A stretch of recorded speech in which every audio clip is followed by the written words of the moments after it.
last left off in the world of Tungra, our party members, the faithful Phoenix Rangers, found a second chance at saving their world from the coming reset and the rebirth at the hands of Abyssinus and the unstoppable Calamity. With this newfound knowledge that they will have 28 days to solve, stop, or fix whatever end is coming to their world, each of our party members has a goal in mind of how they want to achieve this, but one set vision yet is to be made. After taking the day to allow Raiz to be healed of his vampirism by the grace of Lizette, graceful and awesome as ever, the party decided to spend the night in some revelry. Some of our party members enjoying themselves with a bit of a drinking contest between Amnus and York, while some conversations that have been held on to in the midst of the tensity of adventure could finally be had here within the sanctity and the solemnness of the new bastion. Two quests were decided upon. One group would head to the monastery to receive the ring Azure from Caljaho, while the other will follow head Captain Lunarion into the heart of Serpent's embrace to seek the past.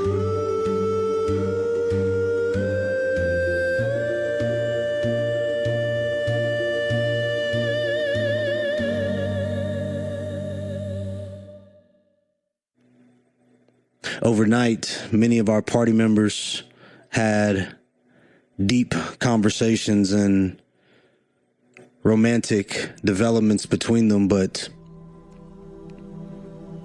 it is always the curious monk that finds himself up late at night. And Gog, as you have been sitting up meditating on the past few hours, you find it in your brain to go and seek out Eralos within his room. And as you make your way over to the place, you find yourself at the door, and inside you just see a pitch black darkness cast over the entire space and a solemn quietness within the area. Do you enter? I do. Okay. As you enter with your tremor sense, you can detect there are two bodies within this place. Both of them are resting, but one more masculine and one feminine. Eralos, are you there?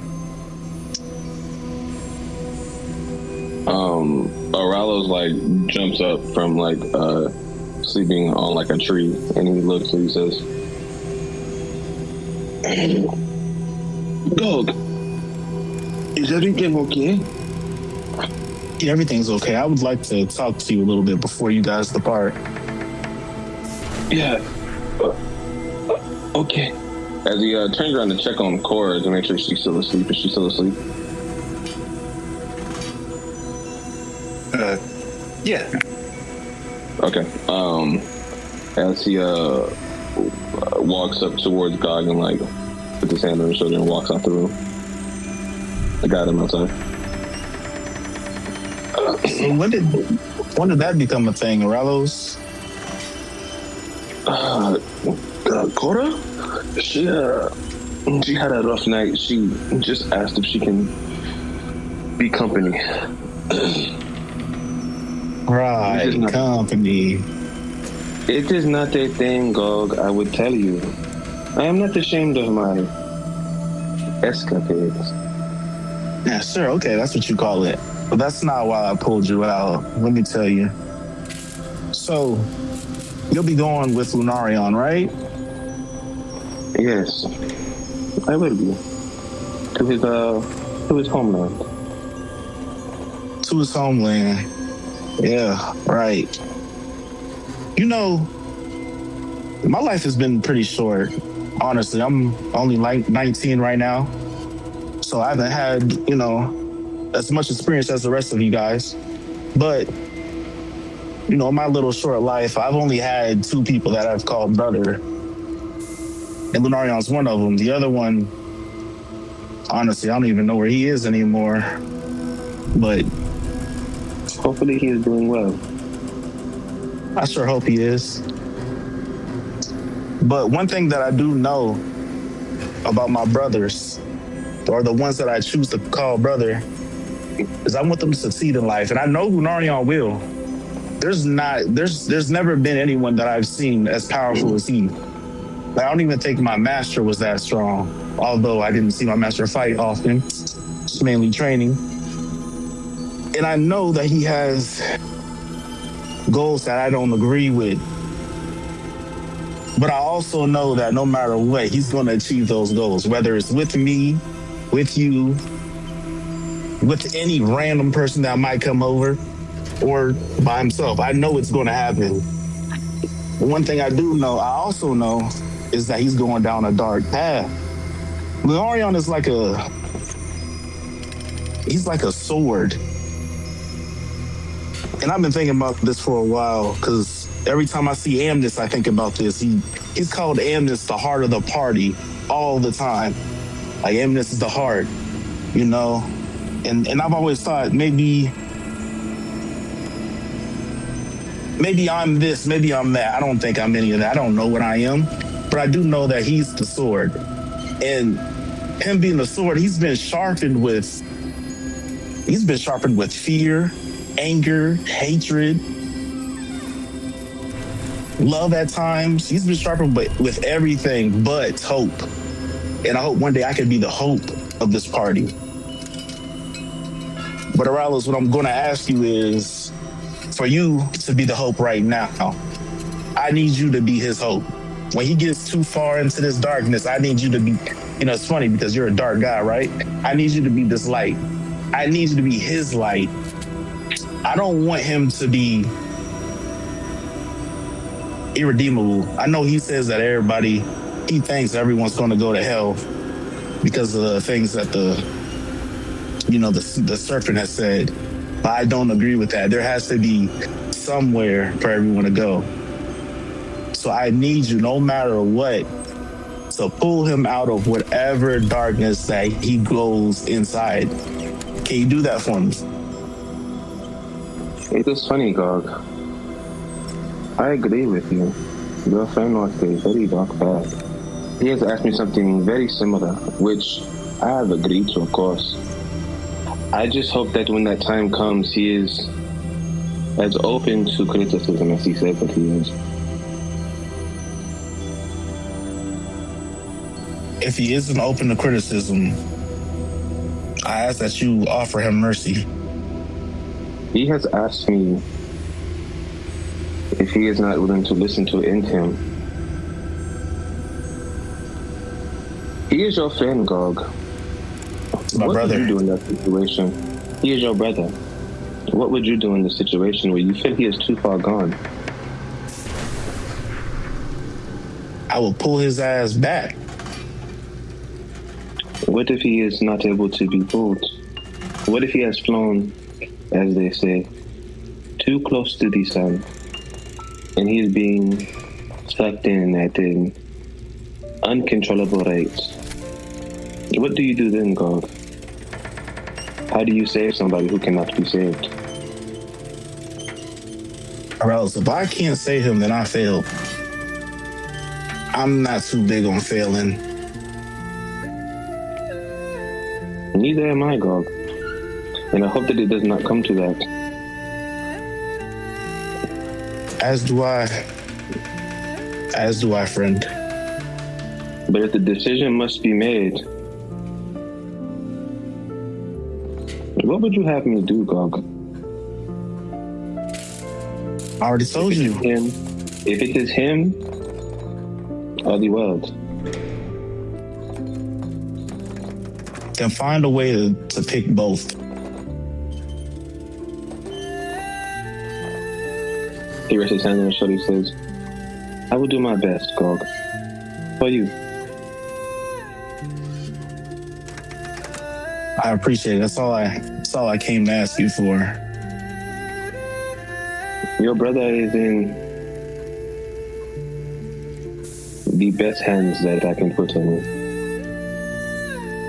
But his decisions are... His words are worrying, Gog. Oh, I know. Hopefully we can work together and find something out. You know, he sees the world in one way. We see it in maybe we see it another.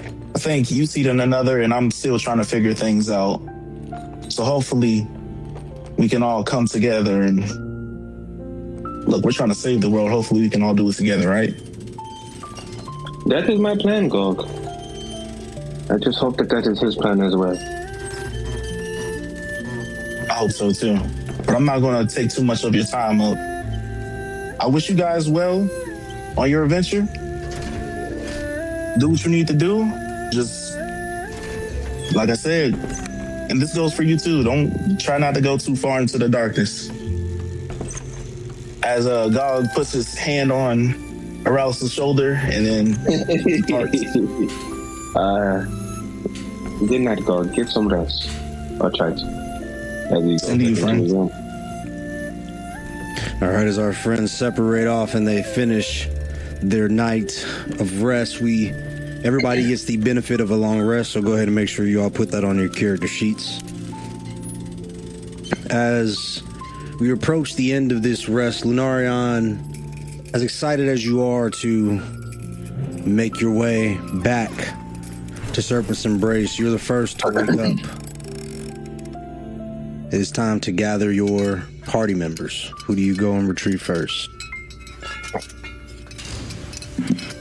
I go and retrieve Cora first.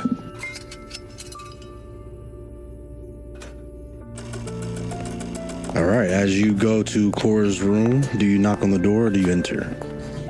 I just say Cora. And then I knock. As you knock, Amnus, you hear you hear at the door, somebody knocking on your door.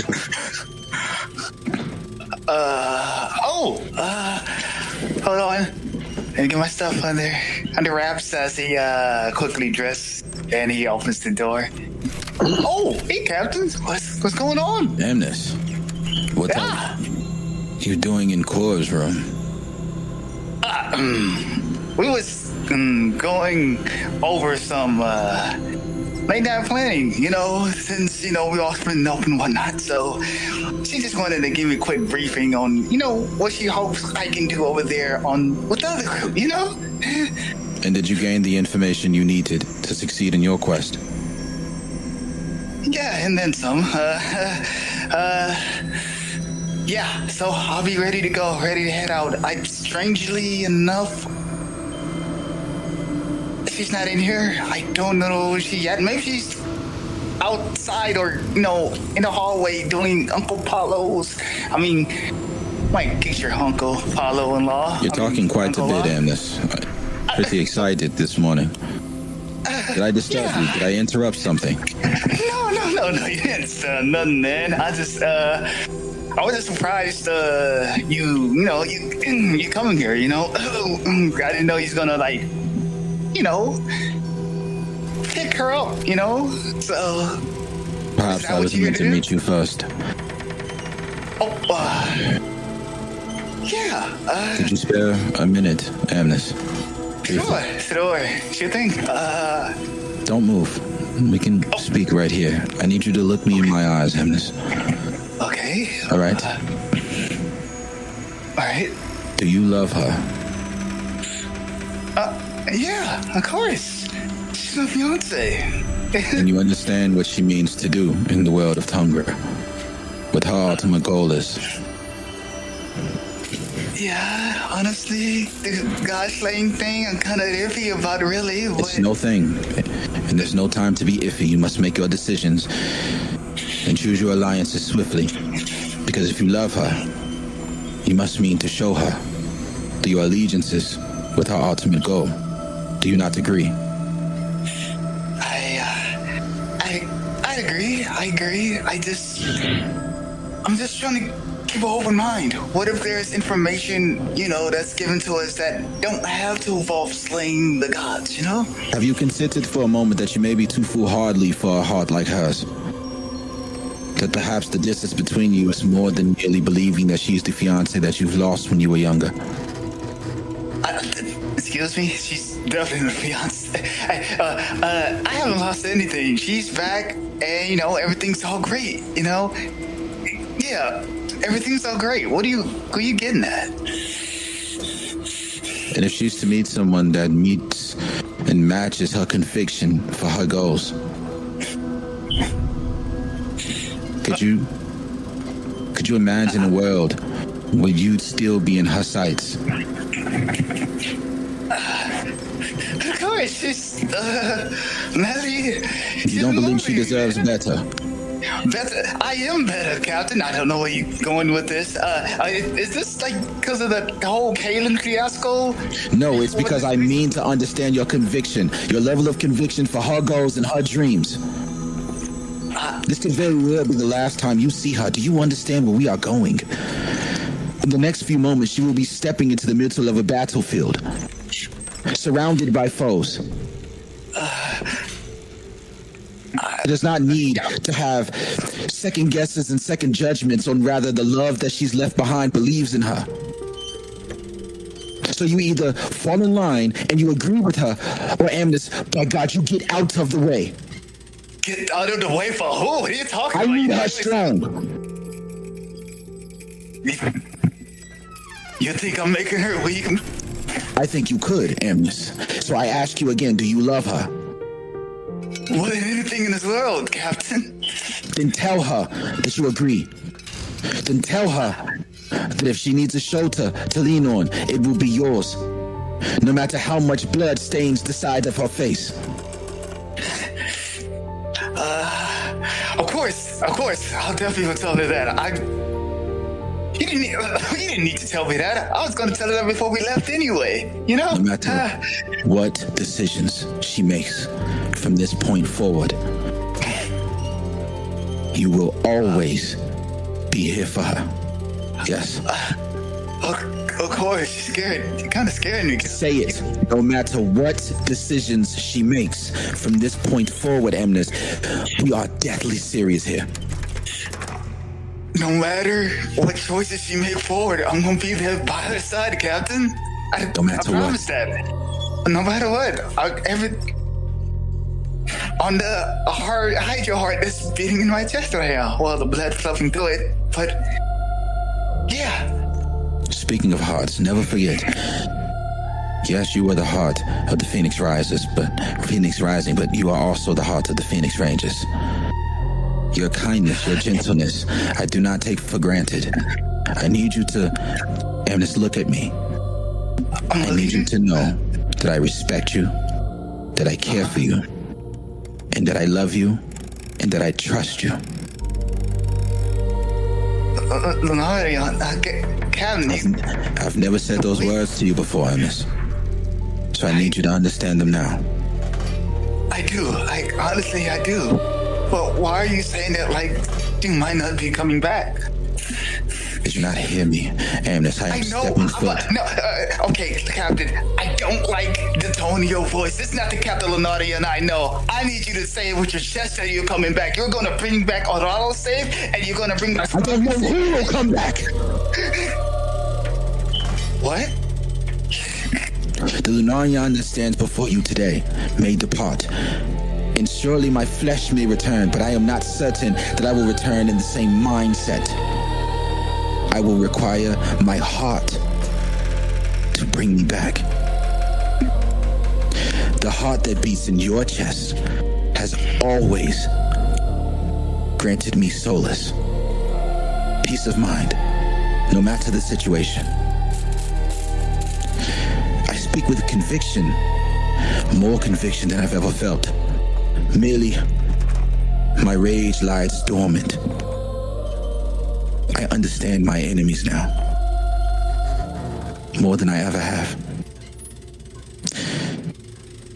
And so, my sense of conviction Perhaps it expresses itself differently.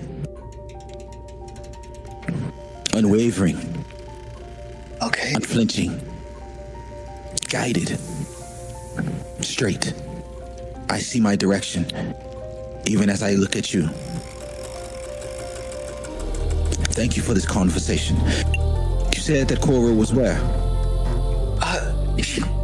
She might be outside now. Well, wait, you didn't see her coming when you came to the room? To be honest, my head might have been at the ground as I walked over here. I will go look for her. Thank you. Amnus, and wait. please. Yes. Please, bring back Coil safe, please. And make sure she doesn't do anything too crazy. I know you already heard everything in Dueling Forge. I don't want her having to feel like she's gonna have to relapse going that path again, okay? I can promise you one thing, Amnus. I will allow Coil to go as far as she needs to go to achieve her goals. But I will not let her die. No matter who, look at me, no matter who returns from Serpent's embrace, you will embrace her all the same. Put some clothes on him. You leave soon too. As he turns around and walks the other direction. See you later. As he kind of crashed back into the room and getting all the stuff together. All right, Lunarion, as you make your way, who do you go to pick up next? I walk towards Eralos' room. All right, as you get to Eralos' room, you approach the door, you knock. Eralos! Eralos is still asleep. So he'll knock. He'll hear the knocking, like, who is that? Lunarion will summon a dagger out of his ring, and he'll bust through the door and throw it at Eralos. Is that a roll or anything like that, or No, as the dagger like comes that? flying towards you. I use my. Can I use my deflect missile to grab it and throw it back at him? Yeah, as you catch it and you toss it straight back at him, Lunarion, you see the dagger in like a blink of an eye come flying back at you as well. I just sort of make it disappear with my ring. Like I just sort of like bring it back to like the black flame that summoned it or what have you. As I look to Eralos and I say, "So you are awake." Funny chick, Lunarion. You are lucky that I like you. Anybody else would have been dead, you know. If something like that were to kill someone like you, I couldn't rely on you to kill someone like me. Prepare yourself. We depart shortly. So early. Fine. As he gets ready, he says, "I'll be out today." Is he in a tree? Like, is he in like a treehouse type thing, like a cot? Yeah, he's inside of a tree. All right, but it's like a treehouse, like a cot that is hanging, or is he sleeping on the tree itself? I'm sleeping on the tree. Okay, never mind. All right, cool. I want to head out. Would you gonna like burn the fucking treehouse? I mean, Nah, I was gonna. If it was like a cot with like rope, I was gonna summon another dagger and turn around and throw it at the rope to try to make it fall. Okay, yeah. But yeah, he walks out and he goes to look for Sprocket. As he does that, I turn and wake up Coda. I think we are getting ready to go.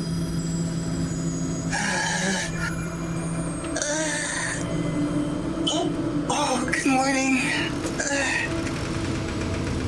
Yeah, Lunarion just came in and woke me up. Lunarion? As he kind of cover himself. You saw me in here? Wait. Was Cora sleeping naked this entire time? No, she just kind of startled. Oh, okay. Because you don't know what he will say. Yeah. Nah, for sure. He did not mention you. I do not think he noticed you. Okay, I guess I can sneak out then. You should get ready. And once again, thank you for allowing me to sleep here. Of course, but whenever you need assistance, just ask me. As he begins to get ready, and he says, I will make sure that the coast is clear before you leave. Do not worry about it. I do not want any problems with you, dwarf man. I like my night's peace, fat. And this will definitely get jealous. Okay. As Eralos gets dressed. So before she does that, I get dressed and then I let look and make sure everything is clear before she walks out. And I tell her everything is clear if everything is clear. Okay, yeah, you look out and it appears to be clear at the moment. So then I'll relay that back to Cora and then allow her to get out of my room if she wants to. Thanks. As she kind of walks out and tries to make it back into her room. All right. Yep. Lunarion, as you approach Sprocket's room, do you knock? Yeah, this time I want to knock. I want to sort of bang on the door. Sprocket, are you up? Yeah, I'm always up. You got some gold? What you need me? I do not have any gold, but we depart soon. Are you prepared? Yeah, I think I'm all ready to go. All right. Join us in the center when you're ready. All right, thank you, Vice Captain Lunarion. I'll be right out. As he lifts an eyebrow a little bit, like what? And then he just walks over to the center. All right. As Cora, give me a stealth roll here. Oh my god. Okay. Let's try to get that first nat 20 out the way here, boys. That's fine. Everybody about to know this nigga leaving the room. He's about to be crazy. 16. Okay. There you go, boy. You sneak all the way back to the room without being spotted by anybody. And as you open the door, Amnus is standing there with all of his stuff ready to go for the day. Amnus, you still here? Yeah. I don't know why you left out of the room and everything. I hope everything's okay. I honestly thought he was doing like Uncle Paulo, your Uncle Paulo's boycott, Yeah, that's exactly what I did. Nothing else, So you getting ready to go? Yeah. I'm actually about to get ready to head out now. Well, at least go see what the rest of the gang is doing. You're heading out? Yeah, of course. I'm gonna get ready, so I just want to say, Hannah, be careful, okay? Make sure, Gog and everyone's safe over there at the monastery, all right? Oh, no problem. You know me. The heart, shield of the party, I got this. Yeah, you do. And, about last night, no, I get it. You haven't done it in a long time, so you forgot stuff. I got it. You're not used to it anymore. You probably was focused on all the night stuff you had to do. And, right. Yeah, sorry for messing with your head, saying that never happened. No worries. You seem more distraught about it than I did, so I'm just glad you seem like you in better spirits. Yeah. And, make sure you make it back safely, okay? Because I know all the stuff with Alucard, is playing on your mind, and I know you want to maybe do some things as well. He didn't tell me your whole game plan, but I'm going to stick by his side no matter what. And make sure Eralos, Sprockets, and Lunarion is okay, all right? Lunarion kind of scared me a little bit. Lunarion? Yeah. He talked to me earlier, a few moments ago. And he gave me the reassurance and conviction I needed to know I'm definitely always going to be by your side no matter what. And I just want you to just please make sure he don't do nothing crazy or drastic. And I asked him to do the same thing about you. Is this cousin Durinforge? Yeah, just don't want you to, I know your dad is not over there at Serpent Base. Oh God, I hope not. But yeah, take care. All right, I'll see you soon. Maybe we can meet in King. I would like that. Seeing your hometown, I would like that. All right, see ya. Yep, see ya. As Amnus jogs off, and All right, Cora spent some time. wait. Oh, good. Cora.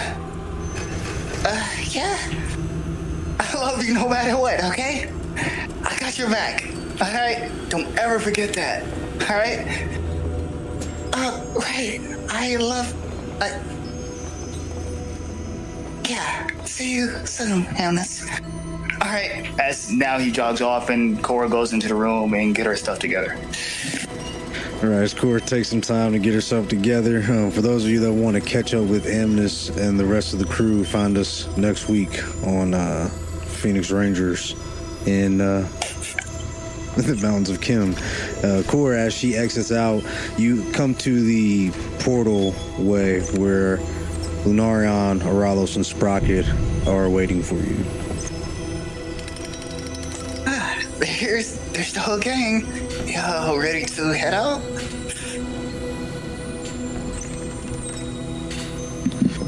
Cora, how did you sleep, Cora? Slept like a rock. Thanks to... That is good, Cora, as he like taps her on the shoulder and he like kind of like walks past her. Yeah. I'm glad you slept well. Thank you. Appreciate that. As she And kind of looks at... Oh, yeah, go ahead. I was listening, and Sprocket, did you dream about mini 15s? How many is many? Did you dream about 15 15s? Maybe a little bit more. I don't really know. I can't really count past 15. Actually gave me hope that you actually was able to count past 15, even though I swore it was vague. You said something higher than 15. Hey, baby girl, maybe if you teach me a little bit, I know. Baby girl, what is wrong with What? Oh, sorry. Sprocket, but if you can't count more than 15s, then how would you dream about more? Hey, you talk too much. Who else, Sprocket? Who else is Cora. Sprocket? It's me, Cora, Sprocket, who else? Cora, can I speak to you on the side, please? Of course, Captain. Would appreciate it. Eralos and Sprocket, could you wait a moment? Yeah. As Eralos like nods at him, but then he like watches them as they speak, kind of like through like a side eye. Cora, how are you feeling this morning? I'm feeling better. I'm feeling peppier. I'm feeling like I'm ready to get this mission going. Are you sure of your conviction to kill the guards? Are you certain? Yes, Are you planning to like trade with somebody else? I'm telling you, my feelings not wavered. I am 100% in on this. Yes, my conviction is strong. I want to go along with this, Captain Lunarion. I don't mean to be in your business. Amnus was in your room this morning. Not too covered. The last I recall was you saying that you were not the fiancé that Amnus had called for. It appears that your mind lies elsewhere. And if you are not convicted, you shouldn't go anywhere with any group because you will just get in the way. How are you certain that you are convicted for your ultimate goal? It appears that you are more worried about boys from Amnus to Eralos and who would be next. What? I did not mean to get in your business. It is none of my business. I mean to understand your conviction. Cora, I have always trusted you. Just like you have always given me the benefit of the doubt. It does not fall on deaf ears that you have been upset with me many of occasions. But nevertheless, you have still given me the benefit of the doubt, as I will give you. I don't care who you choose to bed with. I care whether or not your mind is focused and honed on your goal, else you get in the way and you get yourselves killed, or worse, your party member. I'm focused, Captain. Prove it. Focused. Prove it. How do you want me to prove it? Prove Right it here, right? now.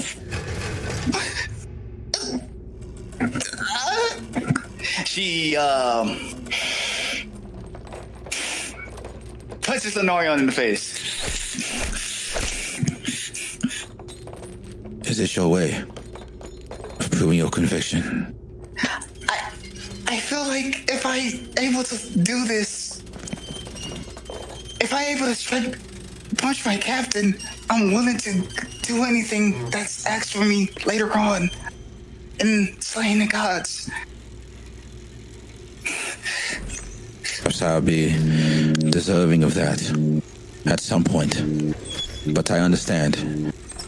I never thought you'd lift your hand at me. I'm sorry, I didn't know what other way to do that with. But I promise you, I am 100% focused on the mission. The thing that happened with Amnus last night. Yes, I did better with Amnus last night. I did. It was As like mid sentence, he goes to swing back at her, but slower than he normally would hit, to give her an opportunity to dodge. Okay, I dug down. But like, there's force behind it for sure. Okay. Oh, was that because of the punch? You are ready. I don't care about your business with Amnus. And honestly, I would rather not hear it right now. Right. Should be focused on the mission. I'm sorry. I'm ready Cora, to go. would you do anything I ask of you to get your mission completed? Yes, Captain Lunarion. I need you to know. Oh, Yes? please continue. I vow, as a knight of Sauron, that whatever my captain asks me, I'm willing to do to achieve my end goal mission in a godless world, for a godless world. I'm glad that I let you finish. Listen to me, Cora. Look at me. All right? Do not allow your eyes to stray as I say this. Okay? No matter what I request of you, no matter how heinous the act I ask of you, know that it is not an act that I would not take myself. And know that it is not an act that I take lightly. And know that it will always be an act that I believe is in your best judgment, and yours alone. Do you understand? I understand. What are your last plans thing. going in there? Yes? Amnus will always be here for you, and you can always have him. Do you understand? Yes, I understand. And I do want help. I just too scared to say it. Do you love him? Yes, but because of complications with the Hydra beast, Worry not about the Hydra beast. Worry not. Keep your love for him strong. You will need that in life or death situations. It is always better to have someone in mind that you wish to return to. Let's go back to the others. I wish to speak to you all as a group. Yes? do you have somebody you want to return back to? I do. I wish to return back with my brother, Who's your brother? Gog. Now let's go back and speak to the others. Yes, sir. Sorry, follow him back. As they come back, I whisper to Cora, "Are you okay, Cora? I saw him take a strike at you." Yeah. I'm okay. I did swing at him first, and it was just a test of my conviction, And I'm ready. I'm ready for the mission. I'm 100% locked in, Eralos. He looks at her in her eye and he says, "Are you positive, Cora? You know you can talk to me about anything." Yes, I'm 100% certain. Okay, Cora. Do not hesitate to ask me for help if you need it.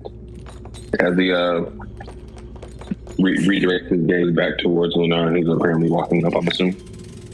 Yes, I am. As I approach, and I say to you all, listen, perhaps this is a warning, but in my mind, I viewed it as a courtesy to let you know what we are all about to walk into. You are all strong. Surely. 2 of you are ring bearers, so you are abnormally strong. More powerful than the vast majority of individuals in Serpent's embrace, if not all of them. Nevertheless, we have no allies. Being that you are with me, you are all marked in the same way, with the target on your back from the moment we arrive in Serpent's embrace. I wish to tell you my plan. Please come closer. Okay. When we arrive in Serpent's embrace, it will be a bit noisy. We will be recognized almost immediately. This is by design. Considering the timeline that we are working on, I wish to expedite this process. One that I've perhaps put off my entire life, considering I do feel a sense of passion, as if you believe in such a thing, perhaps this is my destiny. And I would embark on this with no greater individuals other than yourselves. So to come with me, knowing the other works that we have to do, I appreciate you. Thank you. I can't promise to protect each of you. I can't. But looking at your faces, as he looks left and he looks right, I don't think I'll need to. Eralos, I know how you feel of Cora. I'm certain you saw me take a swing at her earlier, but I meant to gauge her conviction. That is all. As she has told me. As he of course you check. Looks at him. Of course you check. Eralos, you've been in many of battles, I'm sure. You understand that a cloudy mind allows for cloudy judgment on the battlefield. We needed clarity. And I believe that she has that now. You can trust her on the battlefield, all right? I have always trusted Cora on the battlefield. I did not need a test for that. Well, I did. We will need to trust each other on this battlefield. There may be many fights, or there may be none. But the ultimate goal is to gain counsel with the leaders of the 4 houses. I do not believe High Priestess Solara will be in Serpent's embrace when we get there. She may already be in Leandar preparing her maul. I have the information I need to sway the houses, I believe. Once in the council, speak if I tell you to speak, not if anyone else tells you to speak. There are mechanisms that they have, some of which to read your mind, to gauge your countenance, they can toy with you. Now, some of you may not be affected by this, but please, speak when I tell you to speak. The only one who has free range to say whatever they wish is Sprocket. Eh? Now that does not mean Sprocket. Go ahead. I was like, Eralos kind of like has like a what the fuck you mean like face like. That doesn't mean Sprocket to just go out and say anything. But for some reason, you have a knack of getting us out of sticky situations with your mouth. No diddy. Oh my. Hey man, I'm just trying to get some gold. Oh, but of course, and there should be a lot of that in Serpent's Embrace. But when we are meeting with the four leaders in Serpent's Embrace, allow me to do the talking is the point. If they ask you a question, I will tell you to speak. It'll show that I have some degree of, there's a hierarchy here.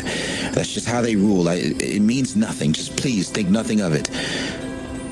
But at the same time, if we had to get our hands dirty, I believe this is the unit that I'm well equipped to do it with. As he glances at Eralos. Are we in agreement? I have a question. Yes. We need to go to the Moonweaver Temple in Serpent's Embrace. Why do we not just go there first? Why must we go to this council that you speak of? Because I've never seen it with my own two eyes. At least I vaguely remember it, and so it's not a place or a position that we could merely teleport to.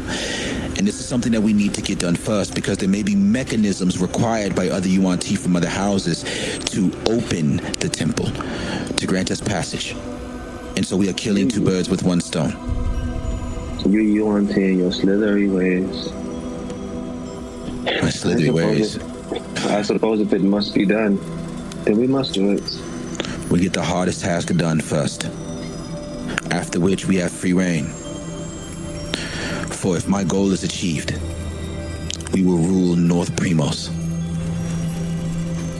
Do not forget, Lunarion, why I am going to Serpent's Embrace. Do not get caught up in your own goals now. But of course, speaking of which, are there any other goals that we need to be in mind while we are in Serpent's Embrace? I understand that we need to free Sehanin. Are there any others that I am missing? We also need to figure out a way to kill this false Hydra that has taken people from us. I do not know if And we the need to answer go get my lies. tribe back. Our I tribe? do not know. Yo. I do not know if these answers lie in Serpent's Embrace, but it cannot hurt to look. Right. And you said the Hydra? The false Hydra. The false Hydra. The one that has consumed my father. I'm sorry. Is this for revenge? Or is this for some other cause? It is for... not for revenge. For the restoration of my father. It is the only way that I can get him back. It appears Korra has some connection to the Hydra as well. But please continue. As he looks at Corey because he doesn't know they share the connection at all. As he says, and if I get my father back, I am one step closer to also getting my mother back as well. So that is another priority for me. And Sehanin says that she can help me with this. So that is why I must go to this temple.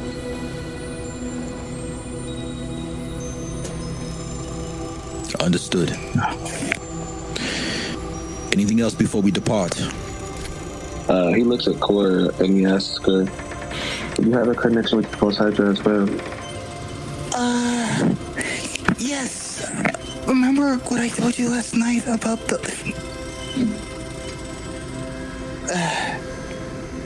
that false Hydra eating my sister, and because of that,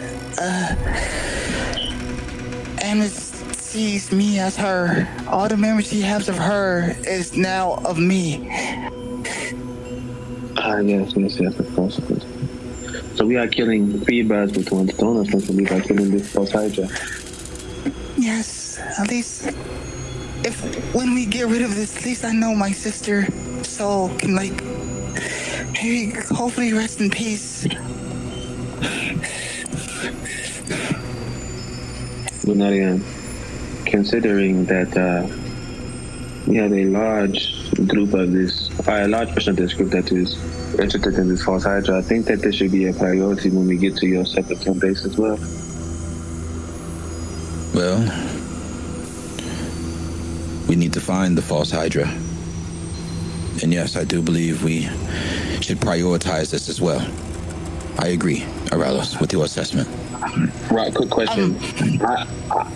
I know, like, the general area that it's at, right? Because of what happened with Soren and shit like that. I know the general area, right? You would know that you could find it in the sewers. Okay. I know where it is. I do not know how to defeat it. Interesting. Leave that to me.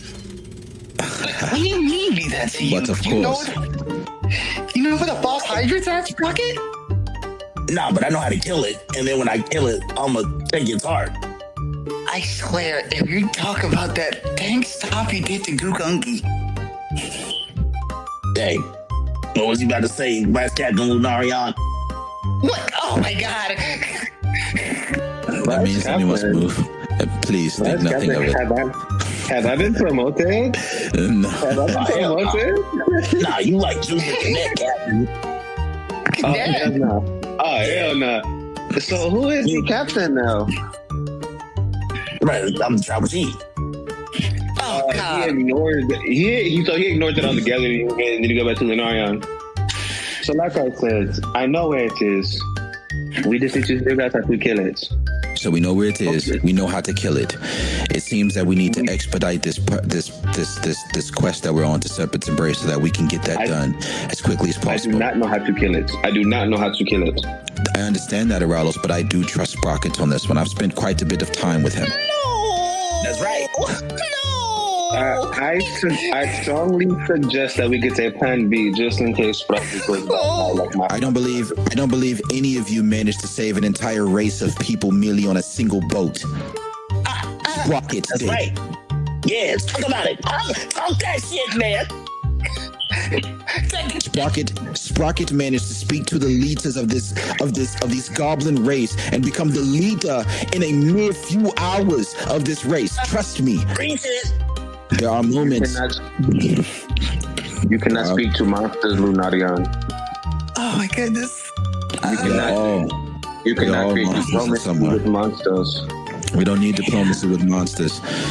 We merely need to know how to destroy it. And I believe Sprocket's on this one. And if he doesn't know, then I believe he'll figure it out in the moment. Nah, man, I know. Oh my god. You don't know how to... Nah, I definitely don't got to trust me, your tribal chief. You trust your tribal chief? He about You're to be not, that fucking. you're not our tribal chief. Where did you get that from? Hey, Tora, you a tribal something else. I got some good things for you to do. But I'm just Excuse me? Are we gonna be done talking and then we can go? There's one last conversation that I must have. As Lunarion turns around and he asks to speak to Lizette. Lizette, I wish to converse with Asmodeus. As I did take a feat that allows me to speak to my patron whenever. I don't know if that would work here. You gotta let me know. Or if I could just like mentally sort of dip away into his domain or something like that. Yes, Lunarion. One question, Asmodeus. Help me take over Serpent's Embrace. If you are called, answer. And if you are asked, do. Is that fair? Go ahead and roll me 2d12, sir. Okay, a 1 and a 6.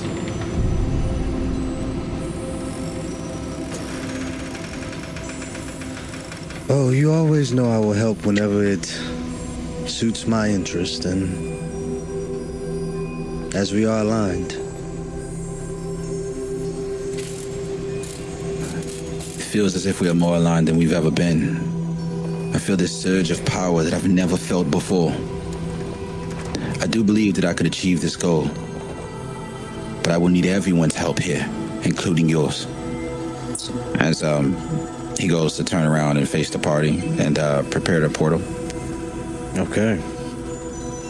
The first location he wants to try to go to is like where House Vessic was. But if it doesn't like look the same and he can't really forge that portal, then he would like to forge a portal either in like the classroom of the teacher that he cared, you know, like that he actually like cared about, whose name I'm vaguely remembering, or just in the middle of the city, like in the middle of the main area.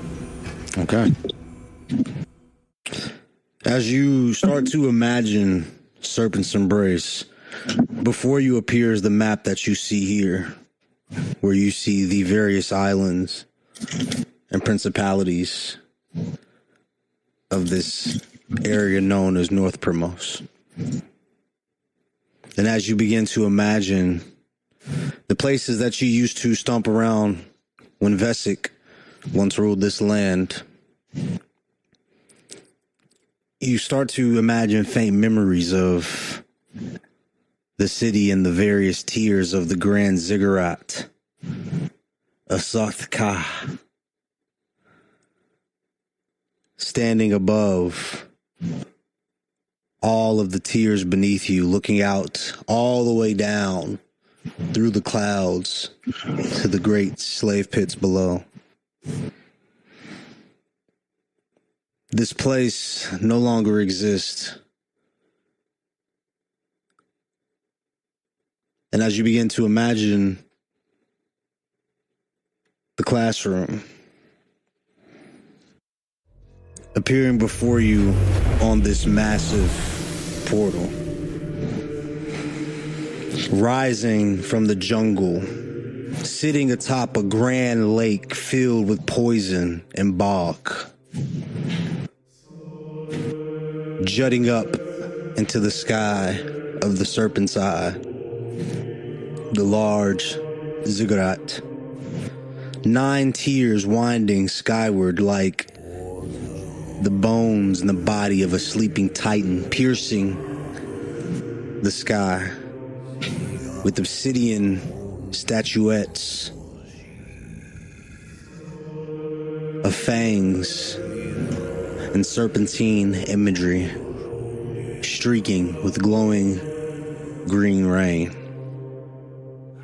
This is Sarthka, the Coil throne, the capital of the Yuan-ti Empire, the heart of Venom, and the place that Lunarion once called home.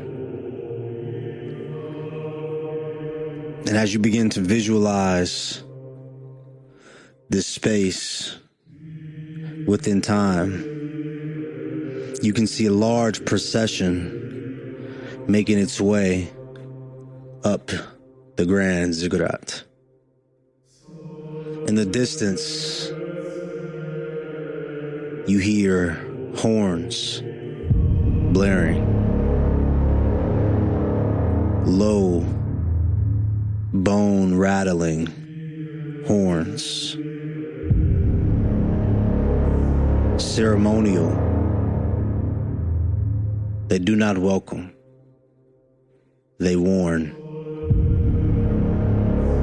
The rite of the shedding coil has begun. A funeral, they say. One for a son, a symbol. But even from here, within the bastion, you can feel the pressure, like scales brushing against your skin. This city mourns, not with tears, but with venom. You see the banners of House Vessic flapping from the upper tiers, the coils, and the vigilant eye pulsing in the sky high above the clouds, always watching. Beneath it, you see serpents slithering through the streets, winding around pillars and through alleyways. The air here appears foggy and stiff with various, as you will recall, hallucinogenic incense that is sold within the markets here.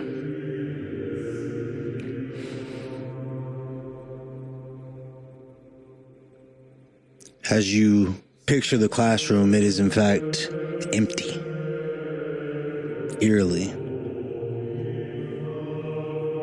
As you all stand before the portal, what do you do? If you don't wish to go, looking at this sight, speak now.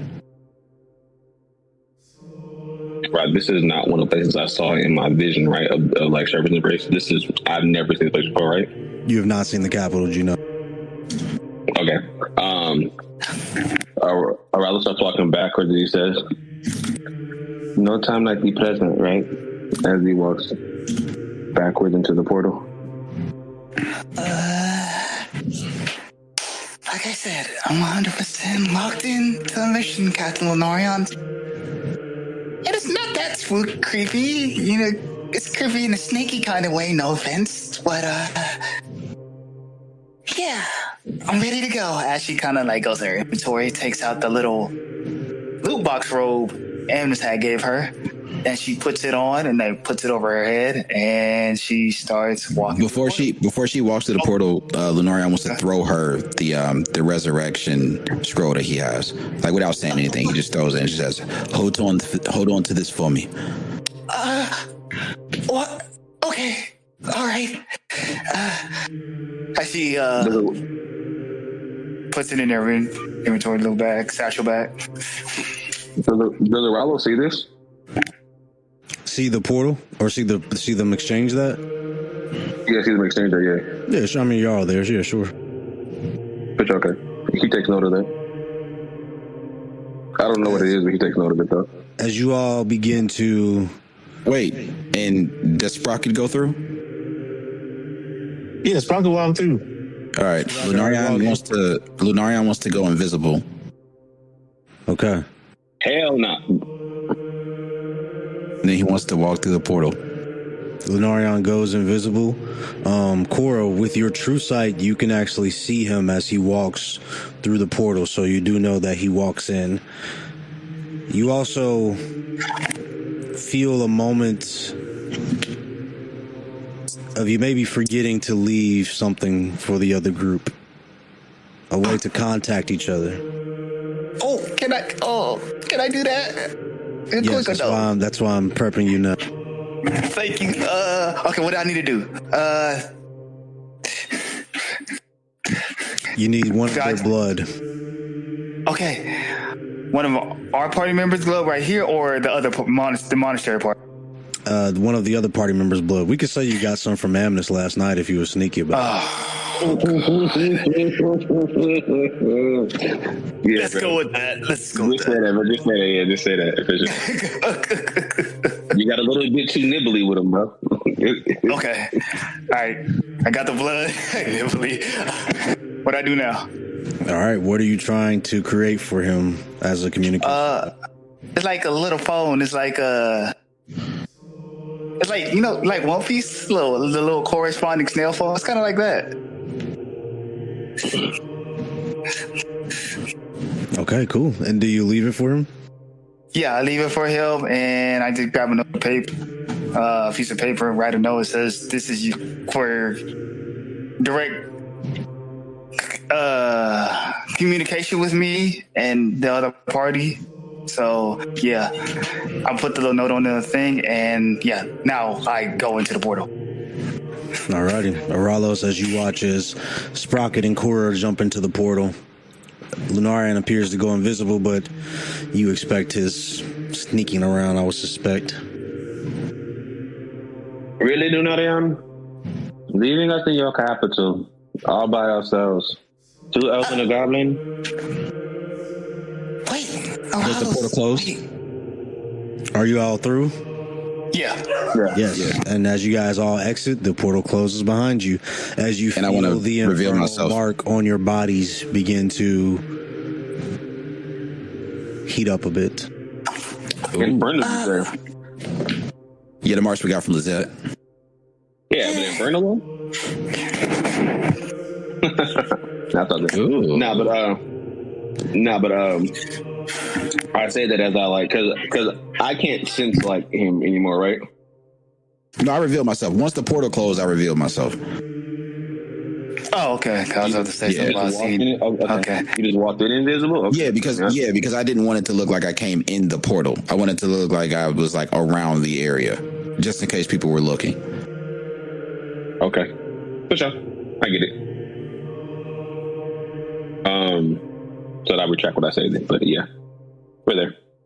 All right, you guys arrive within Lunarion's old classroom, and it appears to be empty. And from what you can sense with your very nice passive perceptions, there's nobody around. You don't hear anybody walking in the hallways. All you hear is the low rum of the drums and the horns, Lunarion, that you recognize to be a royal funeral. Appears to be a royal funeral going on. I wonder who. You think it's somebody from one of the main houses? Well, by the sounds of these drums, it appears to be. But I can't imagine who would have perished here in Serpent's embrace. Someone must have died on the outskirts or in another country and was brought back for a funeral. But who? Do you know how difficult it is to kill an administrator? It's very hard. This is interesting. This changes things a bit, but it could have also made things a bit easier. There's no immediate danger. I agree. It seems like the coast is clear. This is my classroom when I was younger. As he sort of walks around. The air smells the same. It feels the same. Are you all right? The air could be a bit nauseous at times. It could cause a bit of nausea or wooziness. It's kind of rough a little bit, but she sits on the desk. It's fine. It's tolerable. So this is where you took classes, huh? So any good memories? Largely good memories. I was never that good at school. It wasn't really by choice. I was pretty intelligent, or I guess it was by choice. I was pretty intelligent. I just didn't care too much for the work. I'd rather just be a bit of a class clown and sort of sneak around the halls. Yeah. You was a class clown? Yeah, keep it down. Yeah, just a bit. But listen, we're going to head out now. We're going to head down the hall and exit the school. We're going to move towards the drums. I wish to see who perished. Please, if you have the ability to shapeshift into a Yuan-ti, do so. If you don't, keep your hood up. Let's go. As he, I think I have this guy stuff. But in response to him saying, I hope that it's not too hard for you, Eralos says, I dish out the hood as last. You have not been that I can see.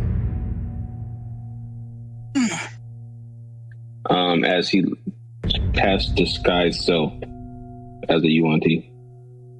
Quick question to Tron. Do you still got your robe? Yeah, my little cloak, my little Red Riding Hood. Yeah. Yeah, Sprocket, he put it on and then he stood on his tippy toes so he could appear taller. Sprocket, what are you doing? Hey, he said, if you can make yourself look at Yuan-ti, then do it. That's what I'm doing. Probably the most shortest Yuan-ti I ever seen. I got green skin.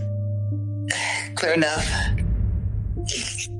Yes, I made myself look like a Yuan-ti with this guy, so. Alright. My hood is already up, so. All right, I already gave us the directions on where to move. We're wanting to move toward the drums and stuff. We want to get close enough to see who could have perished. Okay. As the party begins to make their way out of the eerily abandoned school, the drums begin to get louder and louder as you step out into one of the large terraces of the great city of Slavkar. These individual tiers themselves, as large as 2 to 4 city blocks apiece. The 9 tiers stacking up to all equal out to be the capital city itself.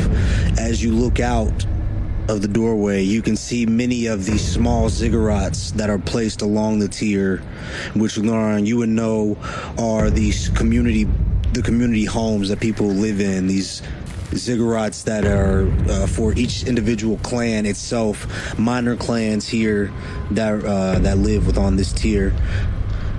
And as you step out, the air itself begins to tremble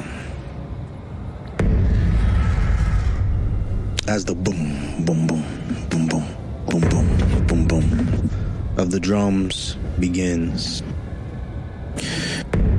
As we start to move toward the drums, I want to... Do you mind if I tell you a story as we proceed towards the drums? Sure. As we continue to walk, I say, let me tell you a story about a boy. He sat at his mother's bed while candles guttered and the priest mouthed hollow promises of light beyond the dying. The will, a raw animal tug at the throat, put them both toward breath and toward pain. Every breath a bargain, every choice a blade. The priest spoke of paradise, of rebirth, of rewards paid in another life. The boy listened and held his mother's hand while the world outside kept tally of suffering. When the breath left her, the priest closed his book and left with his coins. The boy watched the pyre turn flesh to ash and waited for some impossible dawn the priest had sowed them. None came. The dead did not rise. The voices of heaven did not answer. Only the hush of ruin and the slow, terrible knowledge that hope, Eralos, had been a lie. Years later, the boy found proof. Hidden scriptures, severed oaths, a ledger of souls traded for thrones. He saw the gods count children as coin and stitch false comfort over a world of endless hurt. The will had brought them to life. Faith had fed them to be caged. The world had been taught to expect salvation that never existed. And this is why I move now. This is why the gods must be made to answer. And this is why we must save ourselves, not with prayer, but with blade, with truth, and with the unmaking of lies. For the boy. Remember the boy. As we proceed forward. As hearing that, start hearing him name me directly, Eralos says, "Hope is never lost, Lunarion. Even I, my damn soul, has hope. I hope that I can be whole again. I hope that my existence isn't meaningful, that I am more than just the weapon that I have been made out to be." And when he says that, he kind of looks at Lunarion. For that little boy, hope is never lost until he decides to stop looking for it.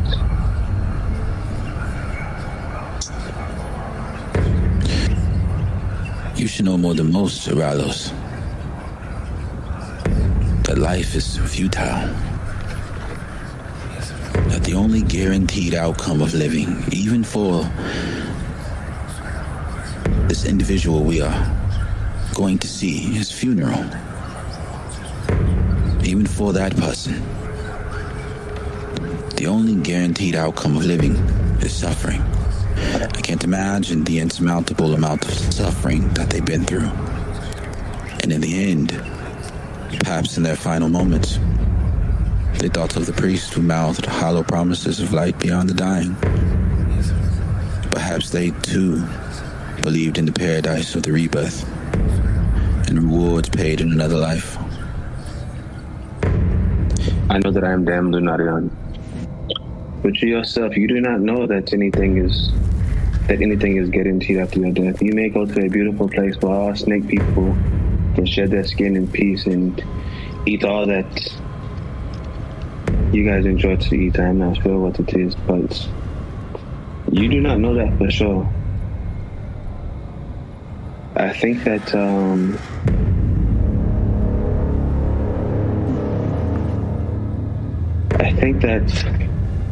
for someone like me, these things are lost upon. Well, I know why I end up by having two patrons. My soul cannot go to two places, so it must go to one. And it is not desirable. But I did not lead a benevolent life, as one would say. I sent many people to wherever you think they go to. So maybe it is my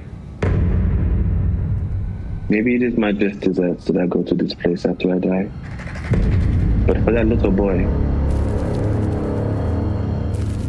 that hope is still alive. And I believe that he will go to a place that is more beautiful than the priest promised him.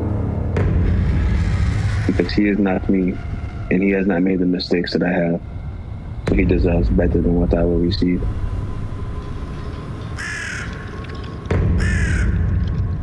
I'll say this final thing, to your point, about what I do not know, as they continue to pace forward, trying to sort of elude, any bodies in the area to not sort of come off looking strange. One thing I do know for certain, Eralos, is that with this second chance, I stand at the precipice of a blank canvas. And with these hands, I can make it beautiful. And that's all I think of it.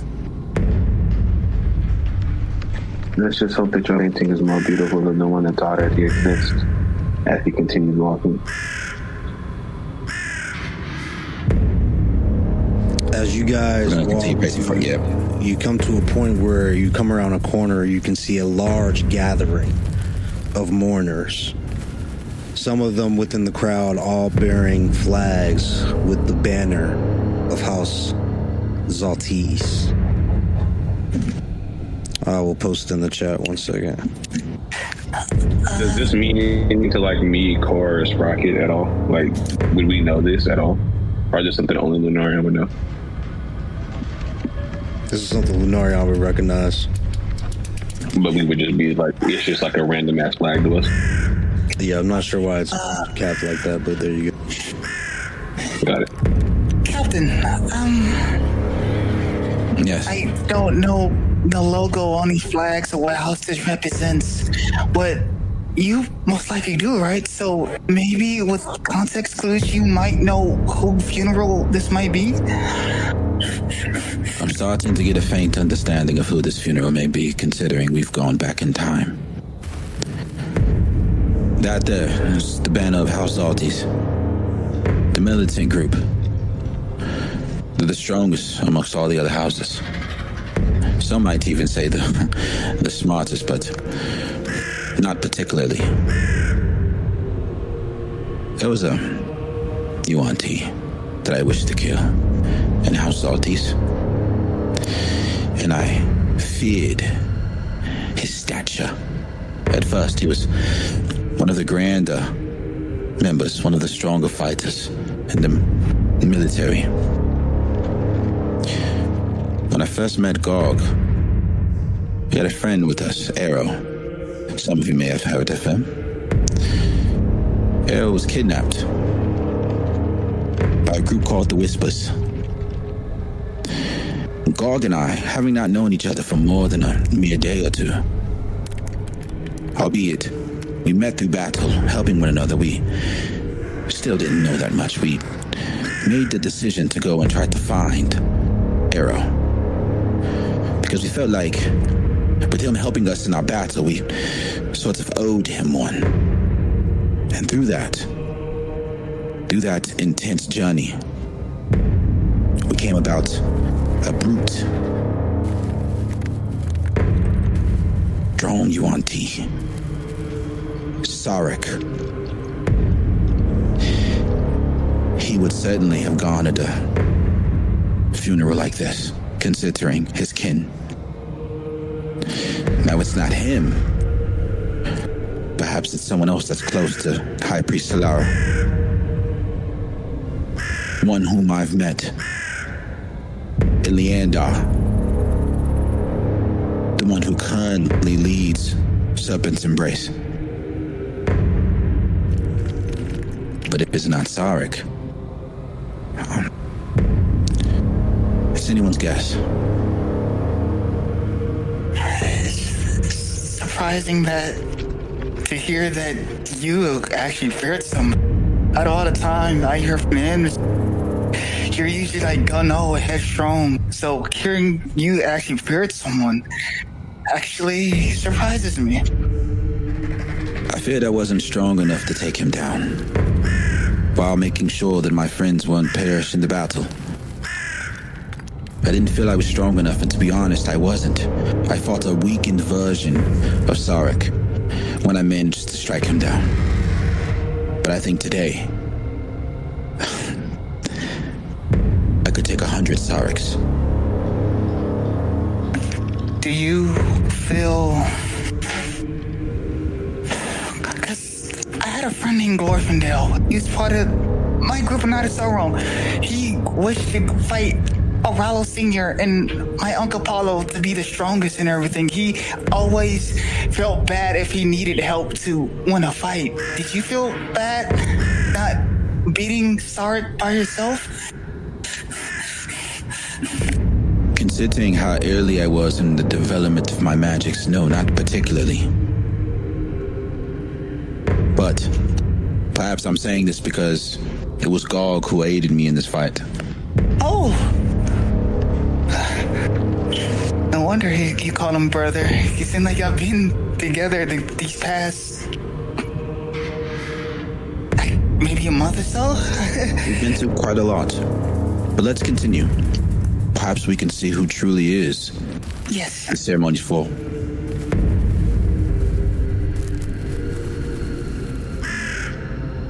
As you all wait, as you hear the drums begin to get closer,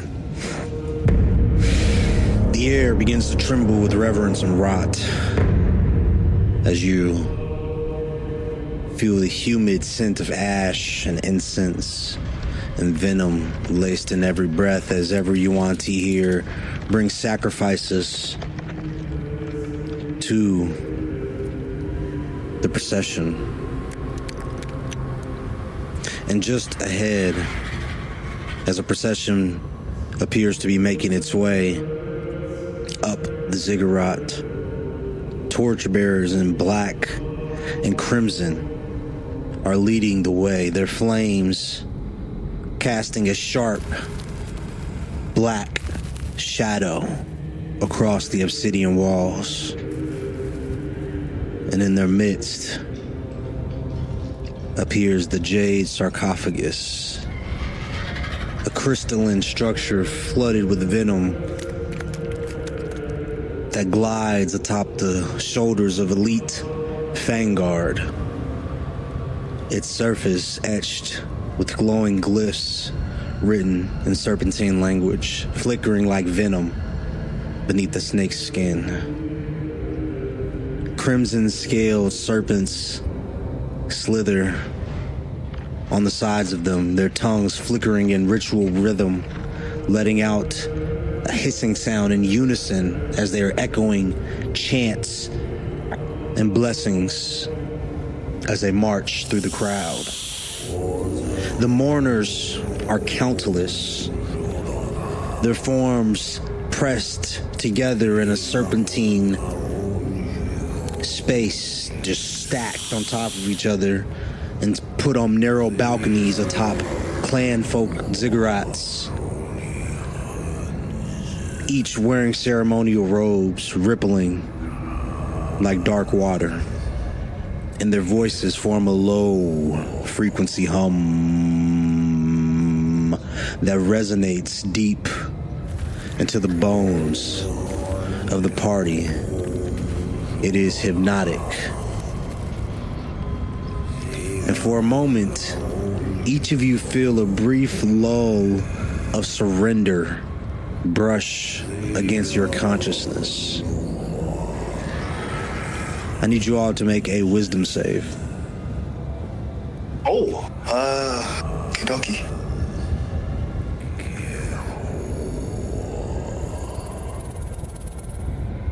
So that is a 19, sir. That is a 8. Cora is not what you want to.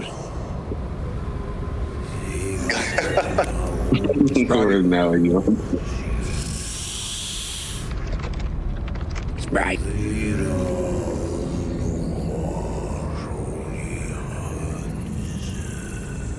All right. That nigga sleep. As Cora and Sprocket, you all begin to take in the scent of some of this incense and the rhythmic drumming sounds. As Lunarion, you briefly look over, and Eralos, you watch as Cora and Sprocket begin to walk deeper into the crowd. I reach out to grab Cora. I reach out to grab Sprocket. Cora, what are you doing, Cora? What is it that you are doing? Go forward. Cora, what are you talking about, Cora? Stop As you it. guys are doing this, you notice that individuals around you start to look about and take notice a bit. Dude, honey, do Snap something. out of it. Sprocket, snap out of it now. I'm not doing nothing, man. It smells good. Damn. You know what? Cora, Maybe this was a bad idea. Let's just leave. Eralos, get her. We're leaving now. He tried to like grab her by the arm and try to like brag and try to like bring her. Lunarion, what is this magic that is happening to them? Explain this. It's a hallucinogen. It gets into your nervous system. It sort of feels like it's pulling at you to draw you forward. The Yuan-ti aren't nearly as affected as these two. We need to get you guys out of here before it happens again. Do I have anything to like? I don't have anything on me that can help her get out of this. I don't think so. Maybe not. Maybe like cure wounds or like aid. Can I like cast one of those and try to like get her like out of it? Maybe. I don't know if that fixes it or not. Oh, as you guys sort of drag them out, they definitely come to. They're not like they're not lost in the tramp.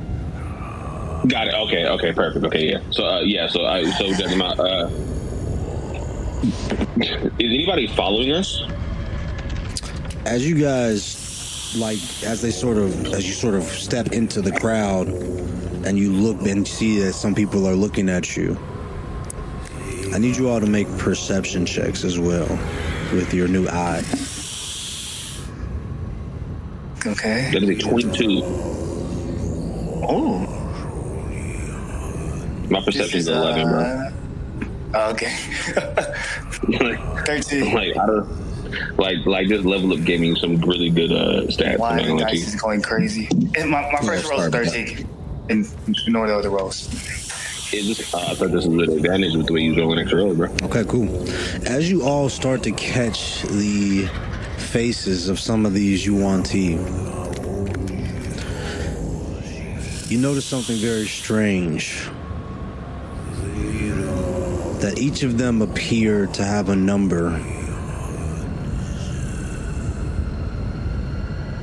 An infernal sigil on their foreheads.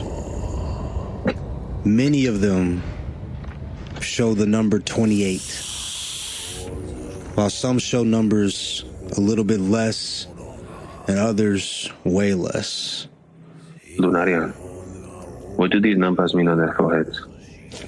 Rock, what could I recall from this kind of ritual? This number that you are seeing on the forehead is very strange. Is this a common practice to have numbers, infernal numbers specifically on your forehead It is not. at funerals like this? And they don't appear to be tattooed. They appear to be almost ethereal, appearing Like right before prestidigitation? the forehead of the individual. Like prestidigitation, kind of? Similar to prestidigitation, yes. Okay. The flames Not that sure you about see in that 20, the flames match the flames that you are all very familiar with from your bastion.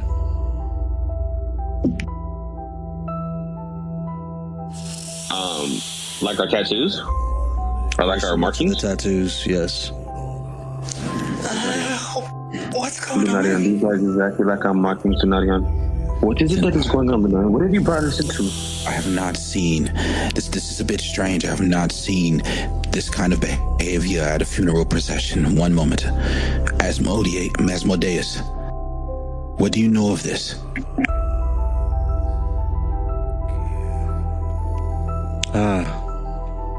You can see it now. I couldn't see it before. Yes. Now with Lizette's eyes, you can see the lifespan of every Tungran here.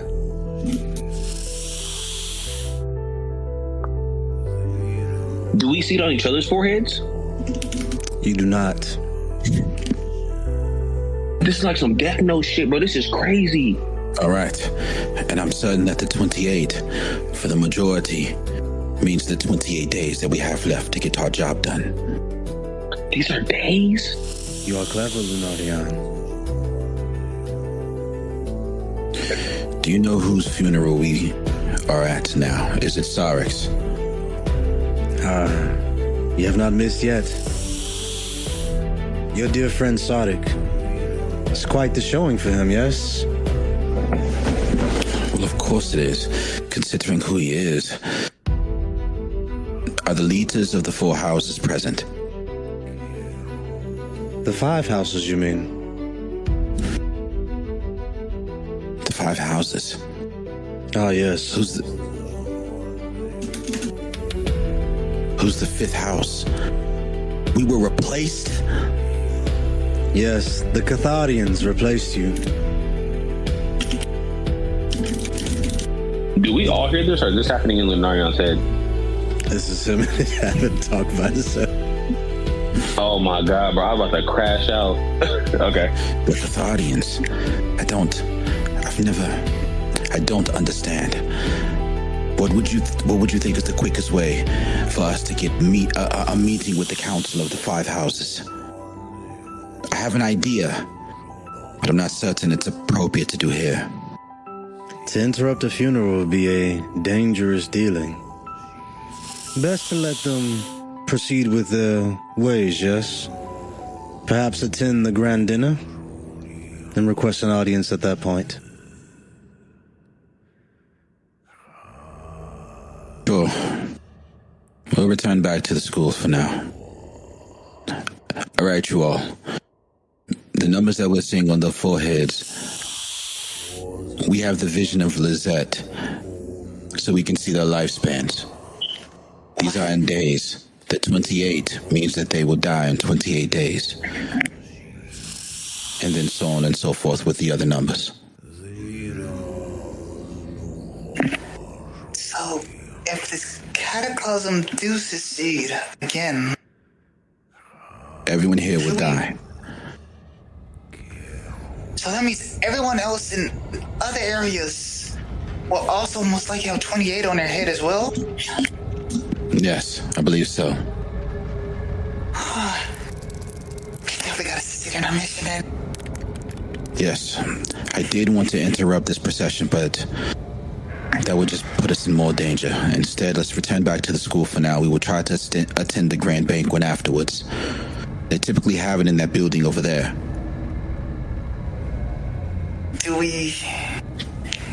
Is this the type of thing we might need to have a gift for? No. Okay. Besides, I doubt that they would take a gift from us either way. So let's go back for now. Okay. Do you have any allies, Lunarion? Anybody we can rely on besides ourselves? None that I could remember. No one would ever tie their names with House Vessic in any capacity. So right now we just bide our time. To these colleges. Yes.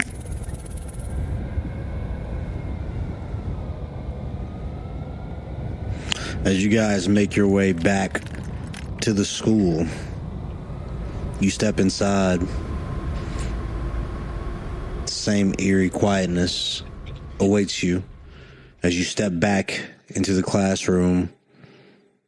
And what is your plan? I sort of want to just wait here until around the time that he would imagine the like sort of like it would be in the middle of the grand feast. Yeah, so they right now, you know, they're making their way to the top of the ziggurat, and they will be making their way back down to this level for the feast. Okay, then I want to move accordingly, according to like that timeline, so that we can move down when they move down for the feast.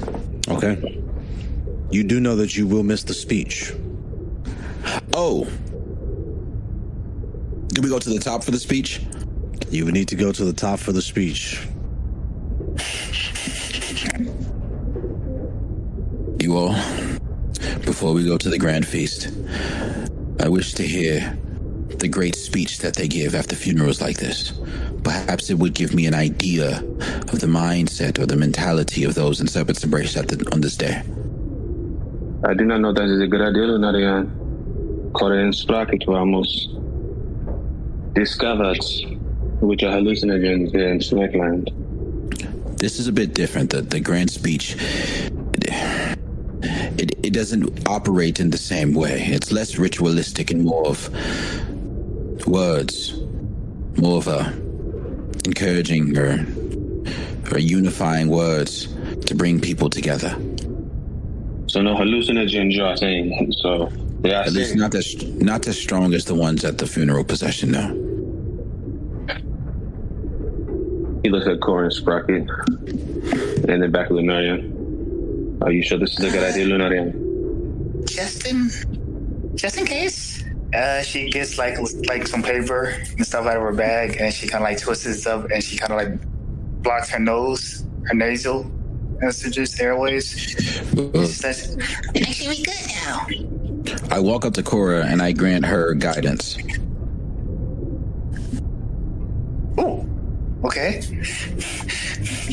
So you can roll an extra 1d4 on your rolls. So you should be good now. Okay.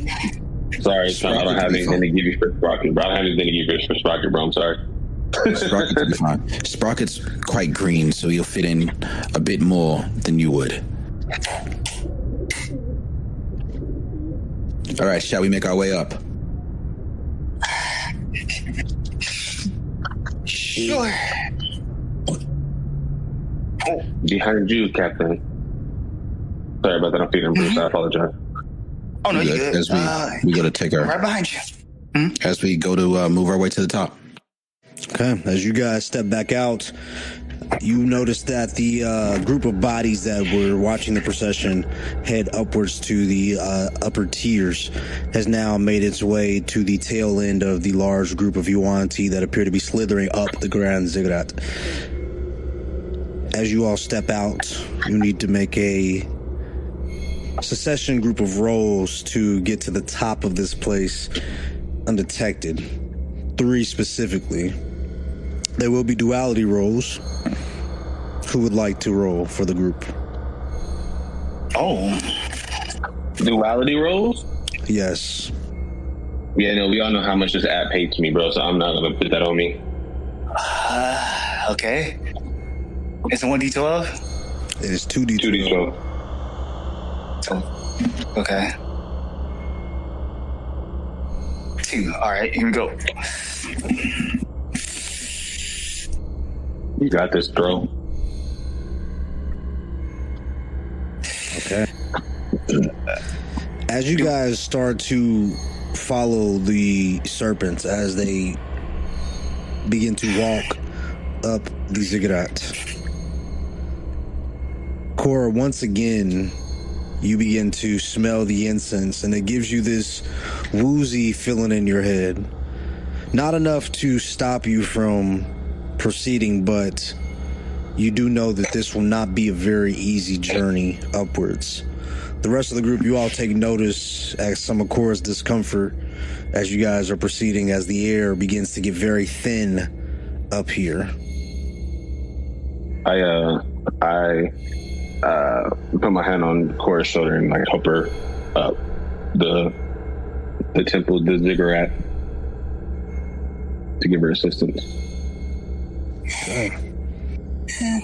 As you guys are sort of wading through groups of bodies, how are you guys maneuvering? Are you sort of staying like near the edges, or are you getting into the middle of the pack? Where's your positioning like within this group? We're sort of staying near the edges. Okay.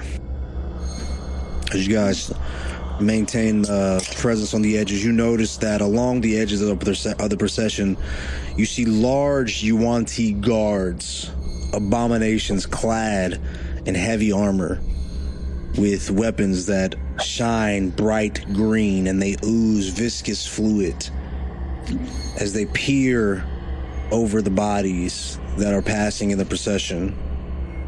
Stalwart. And this is... Go ahead. Sorry about that. I was saying this is only on the edge. You can sort of see them sort of aligning the procession of bodies as it makes its way up the ziggurat. Okay.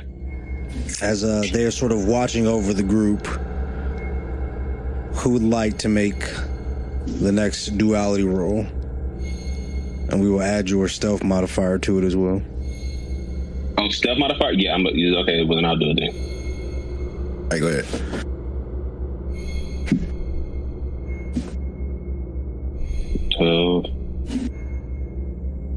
That is a 13 plus 12, so that's 25. Okay. As you sort of catch the glimpse of these guards that are peering over the bodies, one catches eye contact with you, Eralos, and he immediately detects that you are not a Yuan-ti. And you watch as he sort of slithers into the group where you guys were, and he's looking around, and he can't find you. But you guys do know that they are alert at this point of people within the area. So even my disguise, so he just saw through it.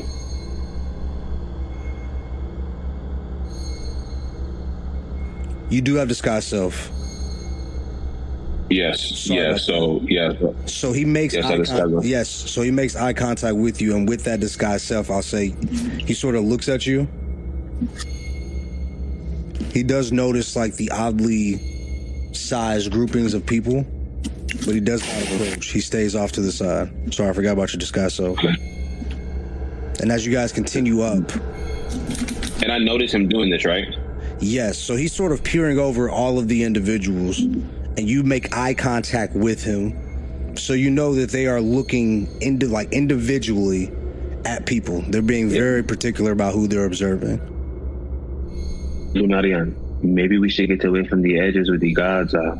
That one just made eye contact with me. If he sees Koros Flockets, it might get ugly. Good call, Eralos. Let's proceed towards the middle. Here, hand by hand. As he's still like helping Cora along to make sure that she doesn't fall behind because she's like kind of like slightly inhibited, he follows Lunarion. Okay. As you guys get into the depth of the group, at this point you guys been climbing for some time, each tier a city block in and of itself, and a skyscraper in height about to get from one tier to the next. And as you approach the 9th layer, where above you, you see the hovering gem of Seth, glowing a bright green, shimmering light, and underneath it, the procession has formed a large symbolic sigil with the large jade casket in the center. And surrounding the casket are 5 individuals.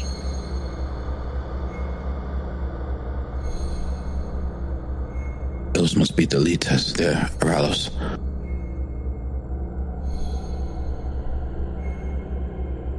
Are you guys like significantly larger than Lunarion? This first individual is an abomination with a serpentine tail. Lunarion, you immediately recognize him as Sakar Zaltis, current consort of High Priestess Solara.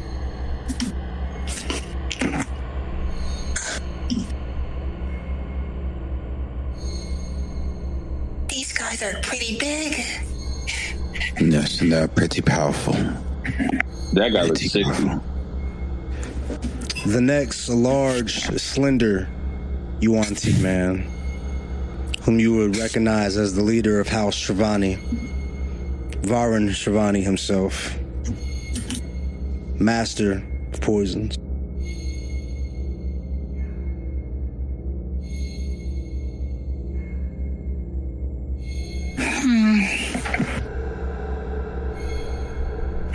The elegant Lady Vazira Rasis, the Devil's House, leader of House Korthan, Arch Preceptor Sathrix Korthan. Arch, repeat his name? Arch Preceptor Sathrix Korthan.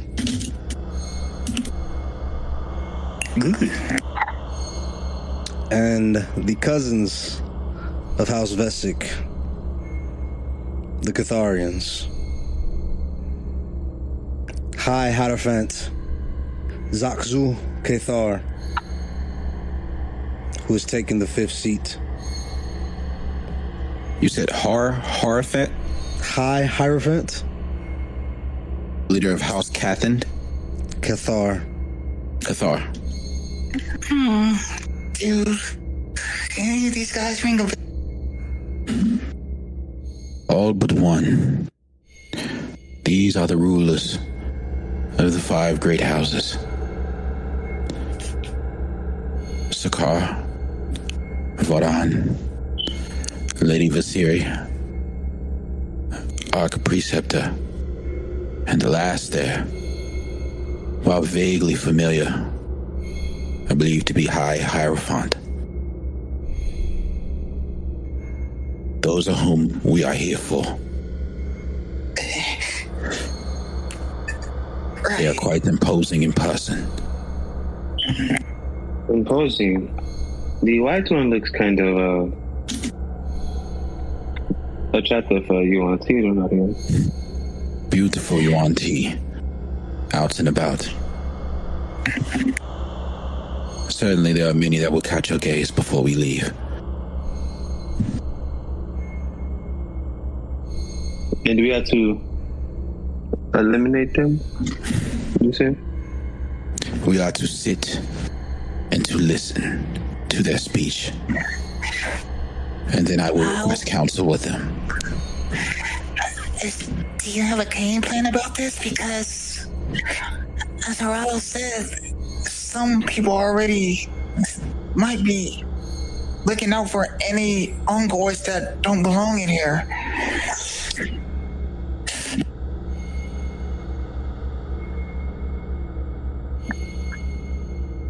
Or die. Once we listen to their speech, I will reveal myself. I am the heir of House Vessic, prior leaders, rulers of Serpent's Embrace. And I will have my audience. I'm sorry, Lunarion, but you said that these are the house leaders. I did not hear Vessic in your name. in these names? Because we were exiled. You will hear no utterance of our names. No mention, no peep. So you wish to? So you, the leader of an exiled house, wishes to gain audience with the 5 houses that rule now. I see why you came to the portal invisible now. Quite a bit that you all wouldn't know, but you will hear it in the conversation I have with the High Council. Maybe you should have warned us of this before we came, Lunarion. Wait, I think they're about to start. Let them begin. Okay. As the large black abomination steps forward,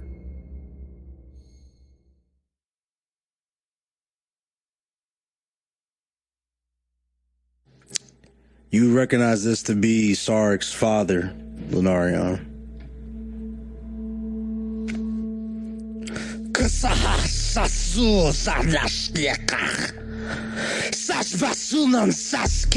My bloody Gaznar. But his Kasashahaka. Not one loss, not one pain, not one devoured. Who coil in vain. Sash tarak, sash halik, sash natil. We ask, we rebirth, we coil again. Sisasara, sash tares vak darkol.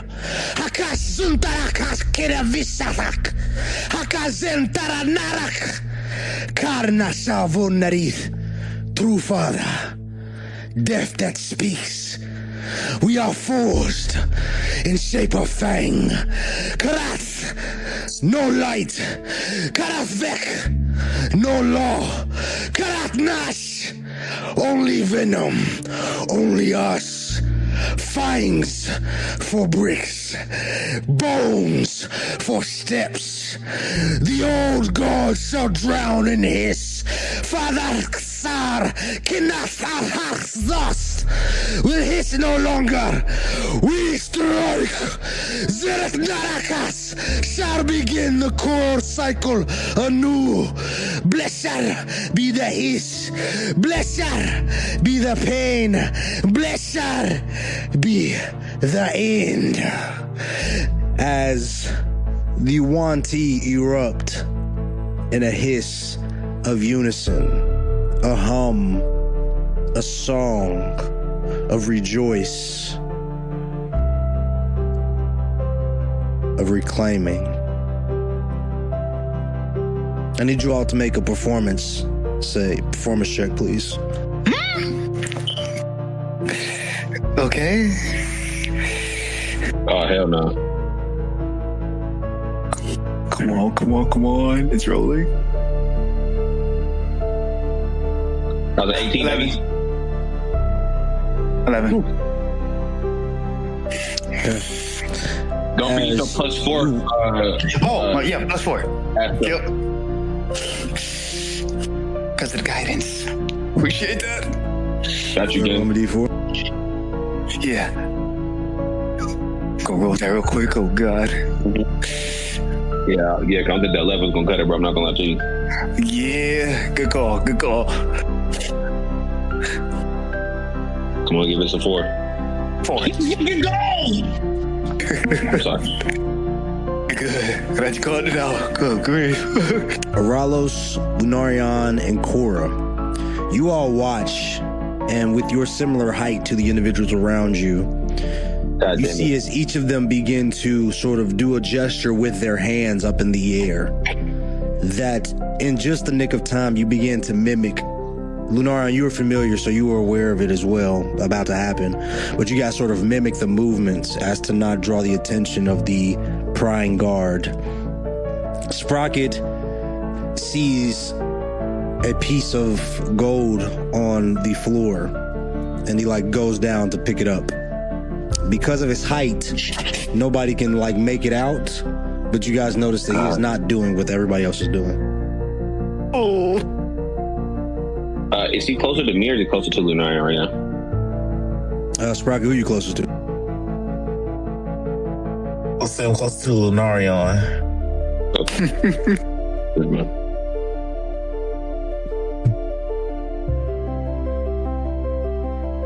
And as they begin to do this gesture, you watch as Sakar takes a small vial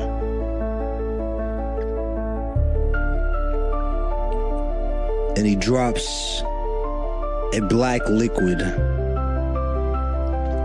into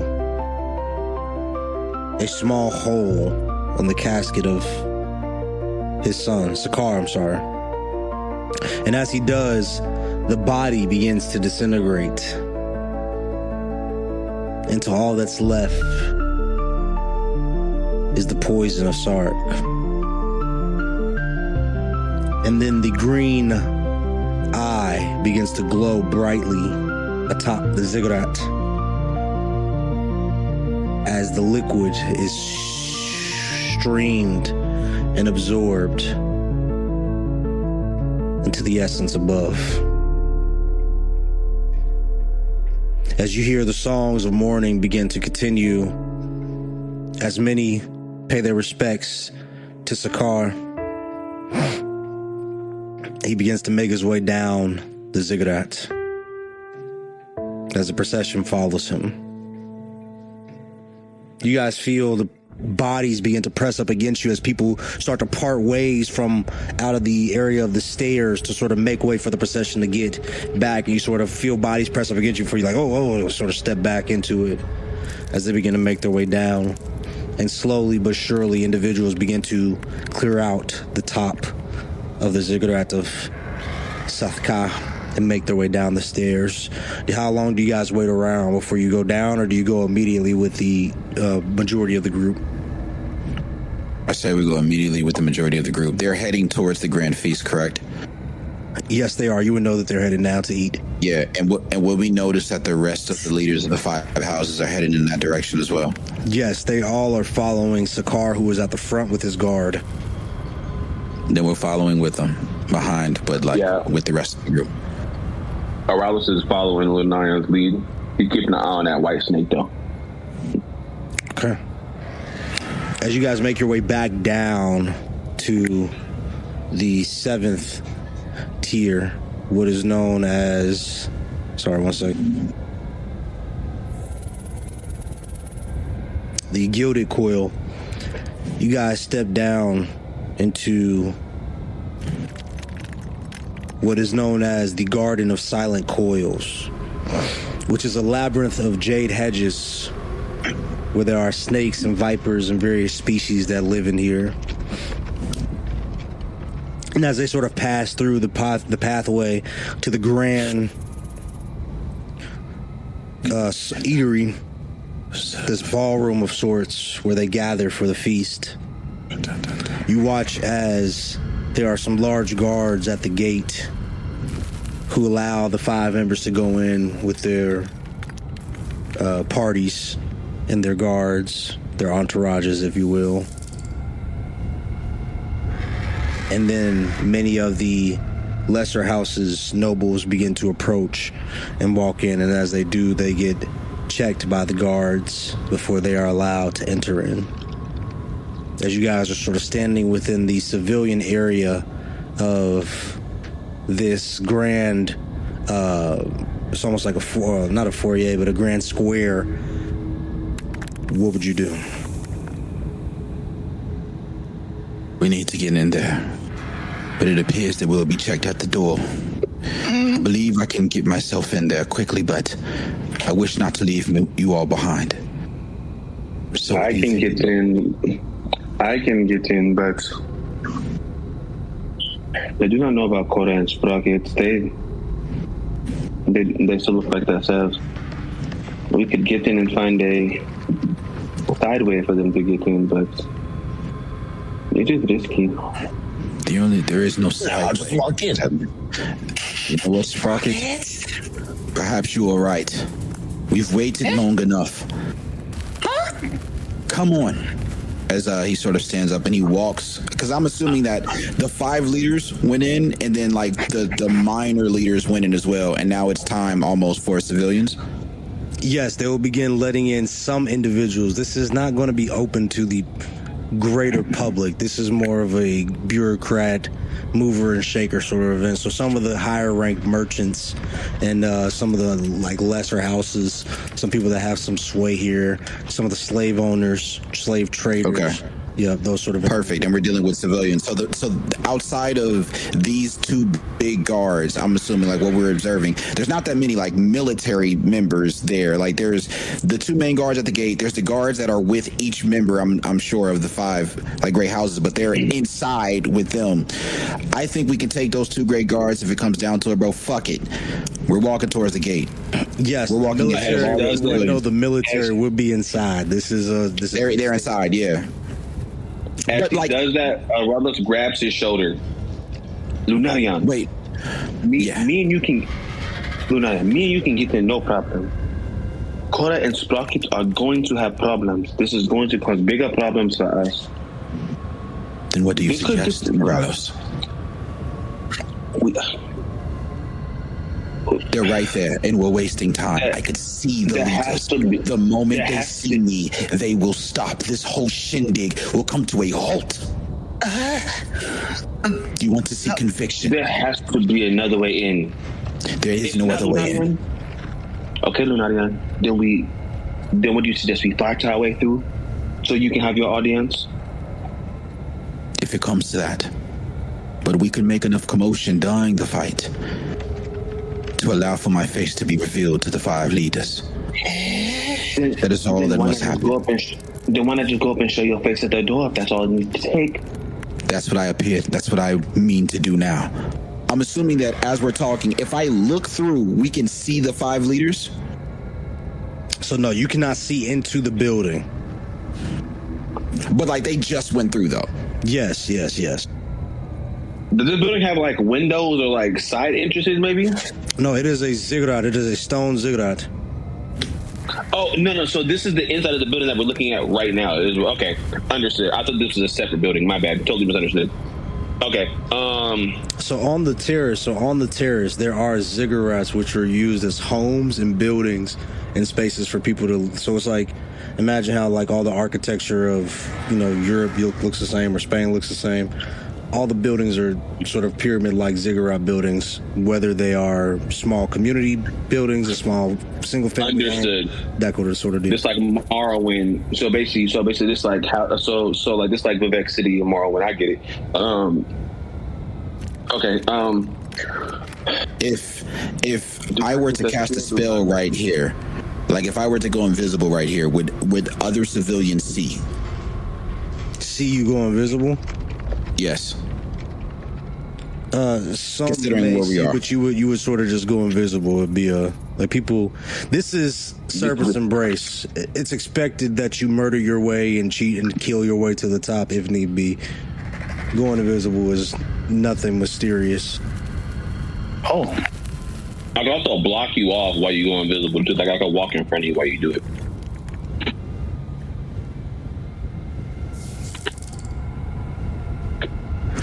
Right. I want to use a spell. I have an idea. You all wait here. Trust me. I do not like this idea, Lunarion. Okay. If things get dicey, please run back to us. We'll go get you. We run away and we will group. There's no running this time, Cora.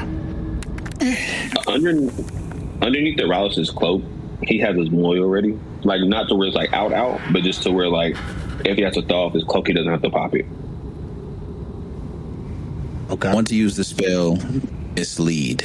It makes me go invisible, and I can summon like a damn near tangible like image of anything or anyone that I've seen, and I could speak through them. I could have them do various actions, and it has a really large radius. And I want to summon, or I want to create a major image of Vessic as I'm invisible, and I want to walk at the same pace almost like, but like I am like further away from the crowd, but I can see Vessic. Like you can see through his eyes and hear what he hears. And I want to walk up to the guards as Vessic.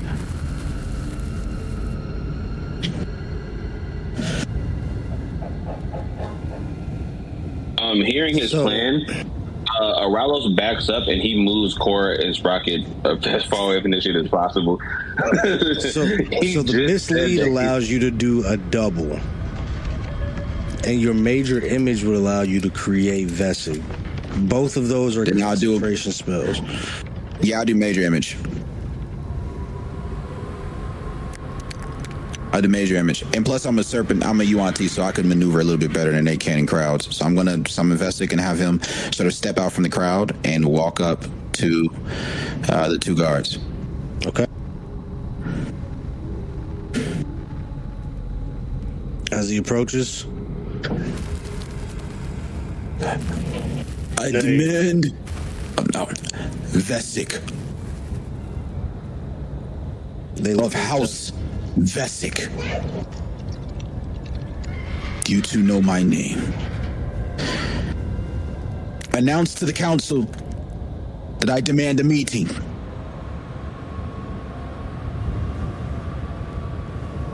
you seek to defile the funeral of Sarek Vessic, the exiled.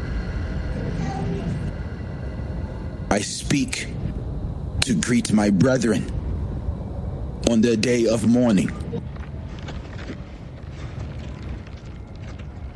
It's been quite some time, as he sort of looks at both of them. It appears you two have grown quite a bit in age since I've departed. In strength and stature, you've grown into fine men. Please, let the house leaders decide whether they will meet me or not. Go ahead and roll me a persuasion check. With advantage for getting personal.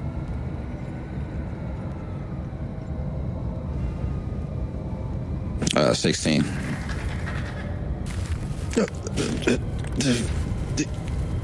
You really remember us from back then, Vessic? But of course, how could I forget those that I've taught how to fight? And look at you, guarding the High Council.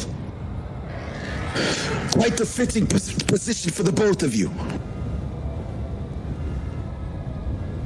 Well, as long as you don't cause any trouble. As they both step, and they allow you to pass through, they say, pay your respects. And my son shall come with me, my grandson.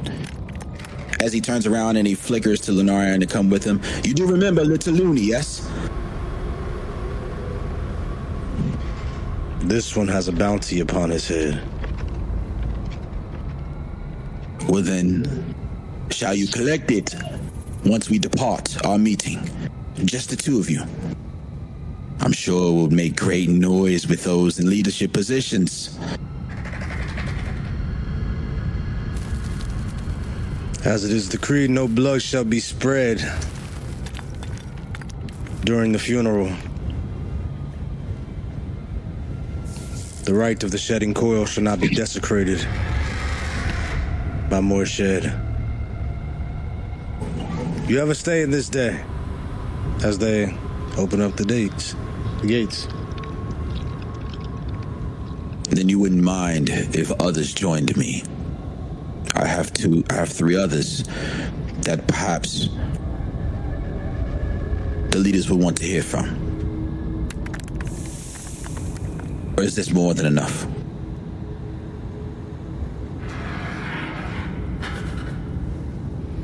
You and little Looney may pass. These Fine. others, as he looks out and doesn't see anybody.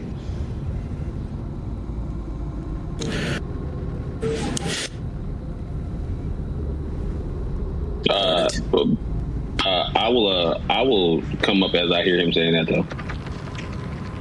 What? No. Just like no. So just as he says, like these others, So I said, like, where Lunarion said my other three, I will like come forward to like show myself. Does that make sense? Yeah. As I sort of, is that like a weird thing? No, it's not where you would know. As I sort of like put my hand behind my back, a sort of feather to like move away, and I put the number 3 up. 3, and then my 2 fingers down to stand for like H in sign language for like 3 hours. Okay. Eralos sees that, and he kind of just like keeps walking in the direction he was walking towards him, as though he wasn't walking towards that way.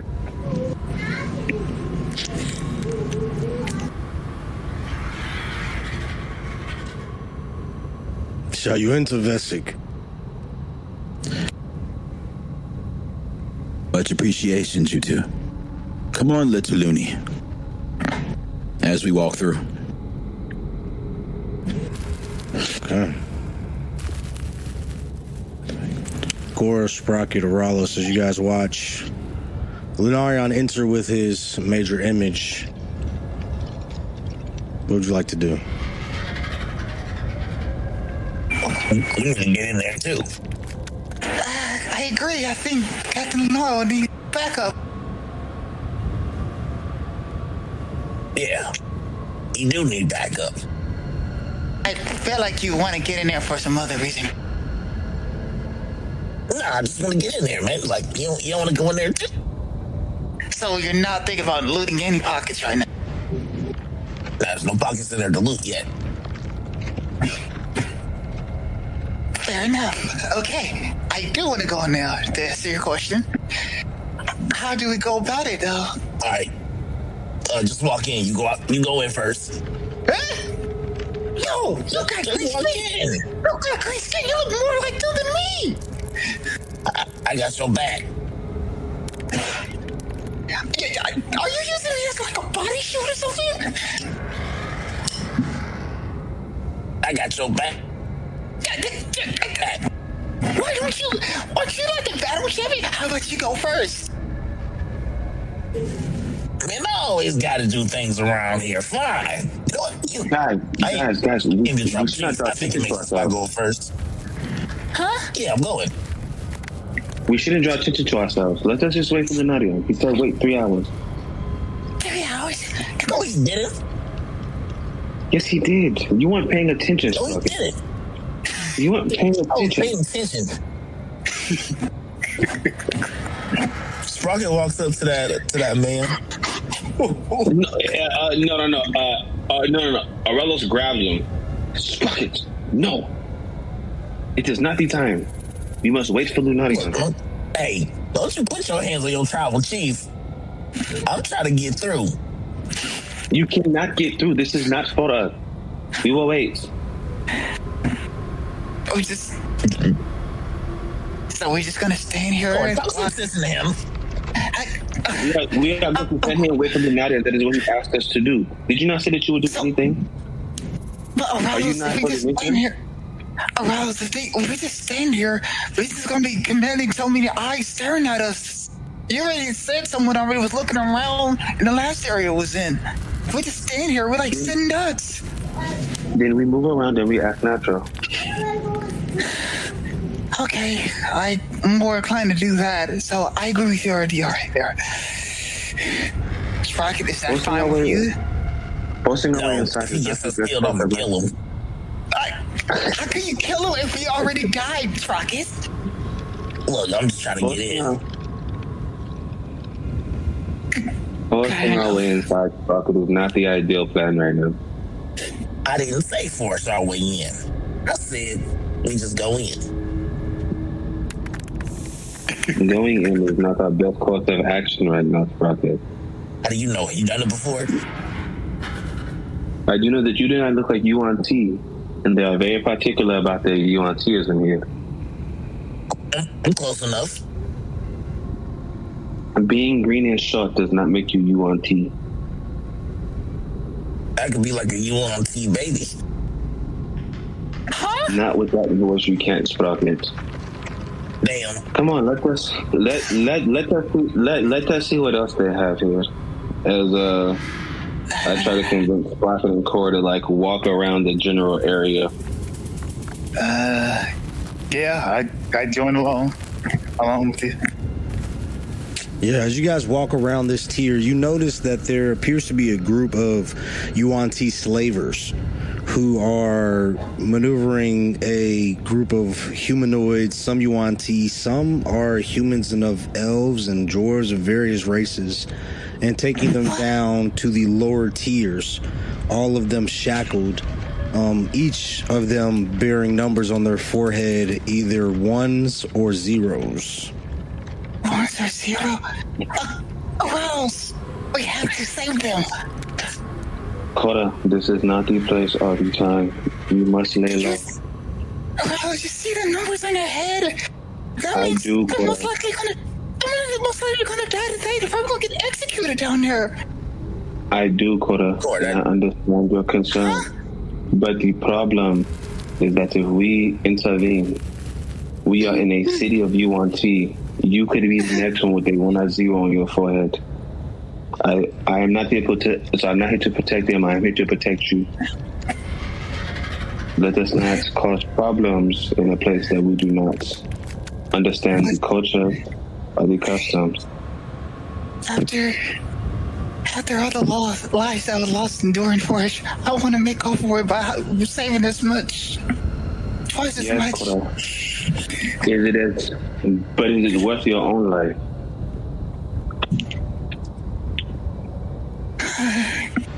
Think about the people that you can save if you stay alive.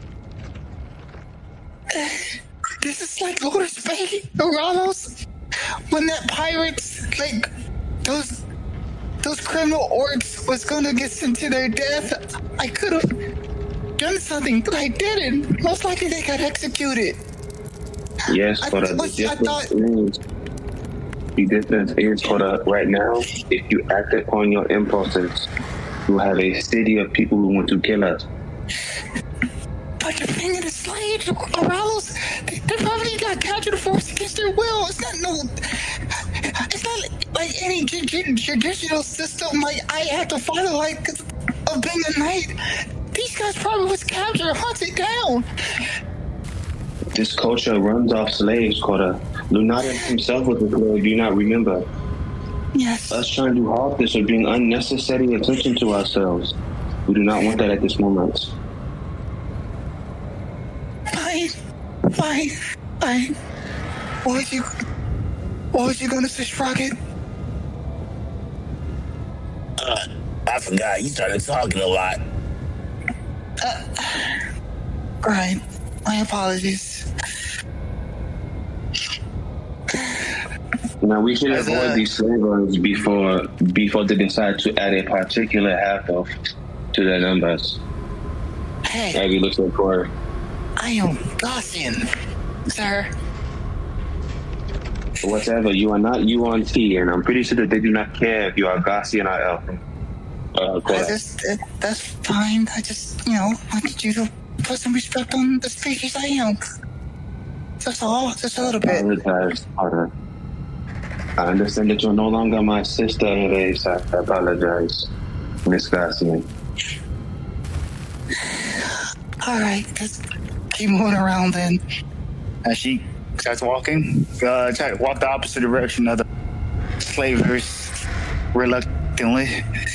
Yeah, so within this coil, you guys notice it's a lot of luxury and ritual areas, a lot of administration places. As you sort of look down over the edges, you can see that the next coil down appears to be heavily guarded.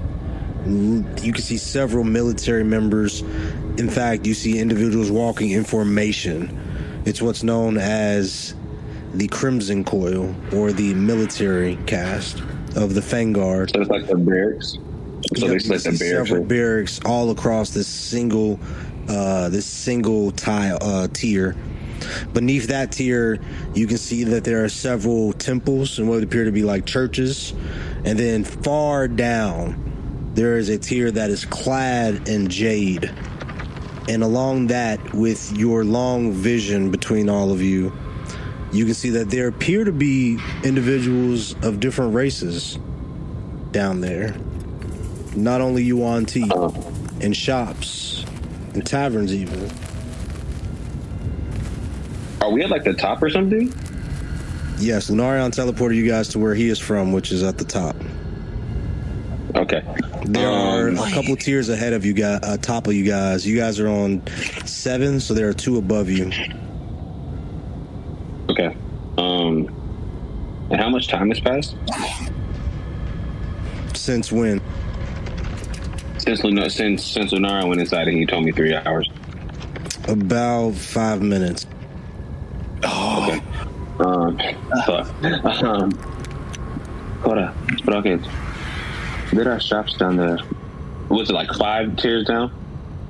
3 tiers down, but you guys would have to go through the military tier. Oh, fuck me, dude.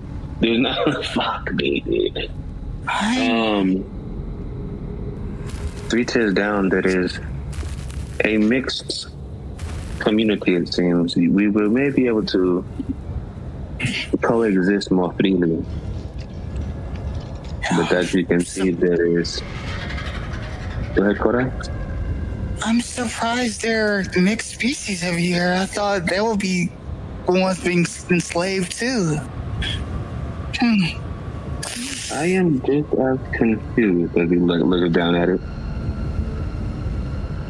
So, maybe I can take my hood off now? No, when we get down there. We have to get down there first. As he points to the military group, as he says, you'd have to get past him. How are we going to do that? Sneak past him. Preferably do not raise any suspicions. If we do get caught, worst case scenario, I can try to say that you're with me. Possibly slaves if it comes to it. I do look like Yuan-ti currently. It may not be preferable, but it may get us through. Okay. What do you think, Sprocket? Do you agree with the plan? Yeah, let's go. I'm gonna go first. If I say that you are my slave, Sprocket, you must act accordingly so that way we do not get killed. Oh, hell no. I thought we were talking about sneaking in. If we get caught, Sprocket, we always need a plan B. But let's just sneak in. He's going to get us killed. It's been such a while since the Bobo Range has been together. Forgot how dangerous this group kind of is a little bit. Sparky just goes in to sneak in. Oh my god, we're dead, bro. We're fucking. You rolled a 28 stealth check. Hard. Sprocket, you find a mysterious rope on the side of the building that looks perfect to create some sort of grappling hook. And you stealthily approach, and as you look up, you can see that there appears to be a hole in the ceiling of the building. And you and Eralos stealthily make your way over. As Core, you're kind of left sitting as Sprocket takes off, and then you watch as Eralos shadow voids into shadows, and then follows within Sprocket's shadow. Kind of look around and just You can do it. okay. What am I doing again? They both just snuck away to the side of the building as Sprocket took off stealthily. Okay, I guess I run a stealth check then. Okay. All right, you gotta go. It's Oh, can I roll with the? Never mind. I had the armor on. All right, regular roll. Sounds like it should be with an advantage because we both rolled 20 pluses. I think that's what I think should happen. Hey, We both rolled almost 30. Eralos, As an as you aide, see can I Cora just stay there? stumble out of the bush, do you do anything to help her in this moment? Yes, I try to help her into my shadow to try to get her stealthily in or like down this road with us. Okay. As you see, as a shadow sort of reaches out to you, Cora, you like stumble and roll with your armor, ting, ting, ting, ting, ting, ting, ting, ting, ting, ting, ting, kind of clinking across the tiles as you sort of get to where Eralos and Sprocket are, and you feel pretty stealthy.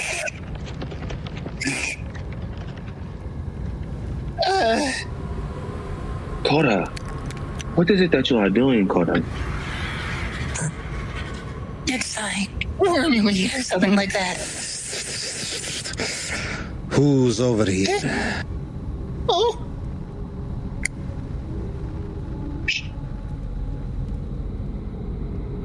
Can I put her in between me and Sprocket to where like I'm the one in front of, to where I'm the one in between like the guard and her? As you guys see a large Yuan-ti abomination sort of slither around the corner, he sort of like looks out. It's almost like he kind of like steps out in front of you. He's like looking out. He has not found you yet, as he's going to try to roll a perception here. That's gonna be that one. Manifesting it.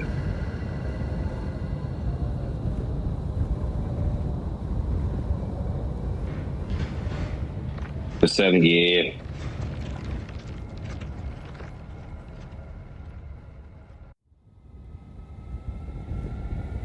That's a 14. Does Corey get like advantage because I covered her in shadow?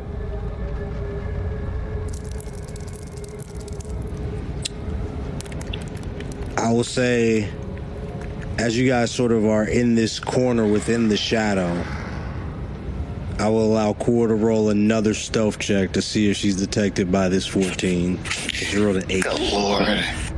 Come on, Astra, I believe in you, bro. I've never believed in you more than right now, bro. There you go. Oh, God. It's, oh, my God. 11. You suck. Hey, you there. What are you doing? Me? Oh, I was playing. Not you, slave. I come out of the shadows and I say, there you are. She's tried to escape again. I'm sorry, I will get this one Do back not to train my your quarters. slaves to show respect. I apologize for her transgressions. Show me, bow to him now.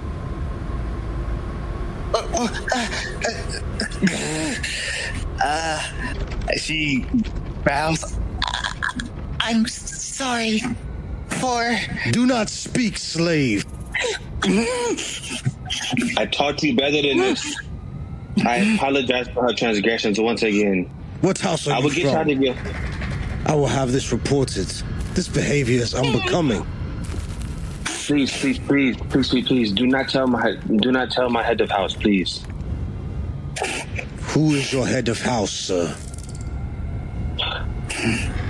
House Corbin. Please do not notify them. Please.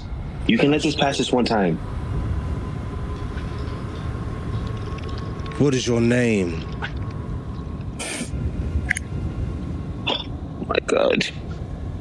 You're going to tell them, aren't you? What is your name? Okay. My name is Zitzal Corthin. Zitzal. Stay here. As he goes over,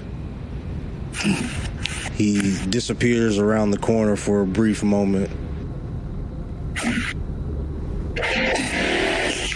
Let's kill Sounds him. like you to go. Run. Get the hell out of here. Damn, Corey, you suck. I try to. I start rushing Cora down. Wait. And as soon as she gets down far enough, then I try to follow. Cora, go now, Cora. Wait. He's coming. Oh, damn it. And she starts running. Wait, come back! As you guys take off, you guys begin to run. As you see large ziggurats ahead of you, lining this tier, several large ruins, monasteries, ancient buildings can be found here. As you guys are darting through, where do you run to? Is there like Cora, do you guys Coratron, do you guys want to like try to hide in like a ruin or something like that? Because that's what I was thinking. Sure. I'm cool with that. Yeah, so like I try to like duck them into like a ruin or something like that to where we can like hide something like super shadowy that I can like kind of like cover us with like my ring a little bit better. Okay, cool. Give me 2d12. Okay. 2d12. That is a 16. Do I have my stealth to that or anything or no? Oh, that's perfect. So you see a ruin that appears to be sort of really decrepit. It's one of the most unkempt ones. The entrance itself is very, very tight, but just enough that you can squeeze. It does not appear to be large enough for the abomination to squeeze through.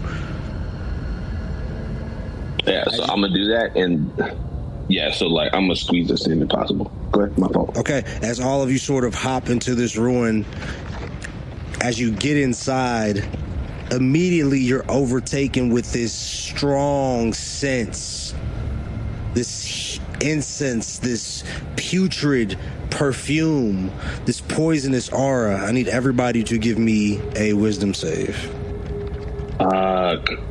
Oh, man. Come on, bro. Fuck, that's a 12. God damn it.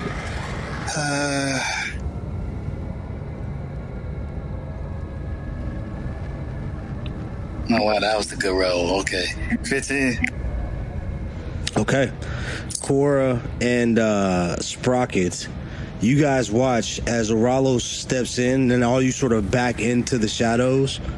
As he sort of leans against the wall, you guys watch as a large puff of like green smoke enters into his nostrils. As it does, his whole body relaxes as he just slumps down into a very relaxed state. Eralos? Are you okay? Am I asleep? You're not asleep. You're just very, very relaxed. Got it. Like I'm like high, kind of? Kind of high, but more like body relaxation. You just feel very, very chill. Yes, Cora. Everything is okay.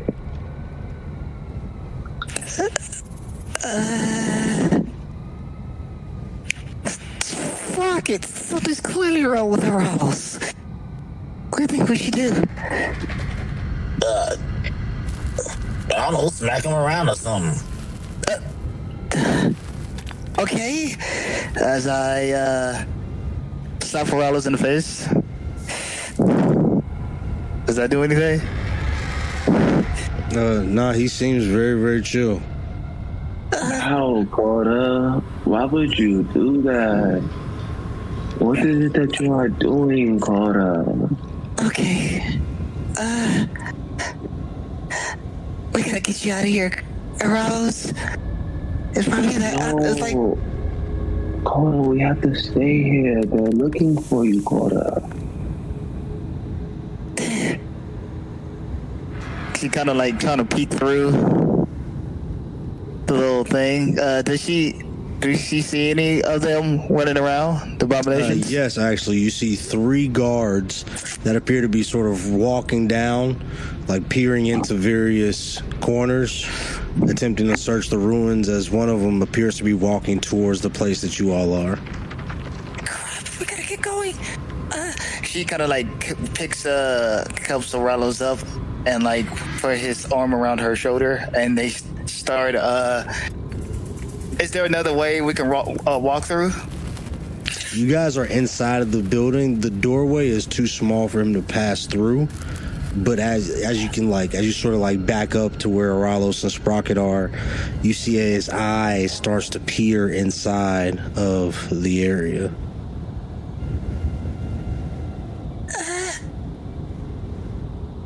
Am I like too like high to like use my ring to help like conceal us more?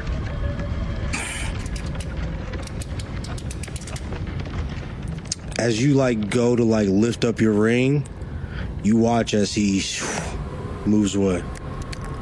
Okay. See, Coil, you thinking too much. Yeah, I just didn't want you here being a sitting duck here, Eralos, if he came through here. Glad you're okay, though. Oh, okay. So... She kind of like peers through the thing again to see if the coast is clear. We should just wait here for Lunarion. he doesn't know we're here, though. Eralos? Yeah, but like, it's like kind of safe though, you know? Yeah, we're definitely getting you out of here. I looked at with a peek way again to see is the abomination still there? He is not, but as you look down, you can see that the guard is sort of making their way down the path past where you guys came from. Okay. Coast is clear. Let's get you out of this. I see kind of like helps Eralos move out a little green, the incest and all that. Are you sure, Carl? Like, it's pretty chill in here. Yeah, I'm definitely sure. We need you with a clear head with your shadow ability. You can conceal this. As she pulls him out and she starts walking from the ruin area, still trying to keep her guard though, looking around. Okay. As you guys begin to traverse the tier, are you headed back towards the building where Lunarion went into the dinner, or are you following the guards towards like the next set of stairs?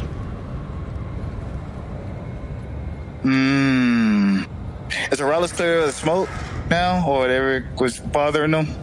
Yeah, Eralos, Or as you still- get out, you sort of like get more clear-headed as the air gets less thick with that whatever was causing you to become very relaxed.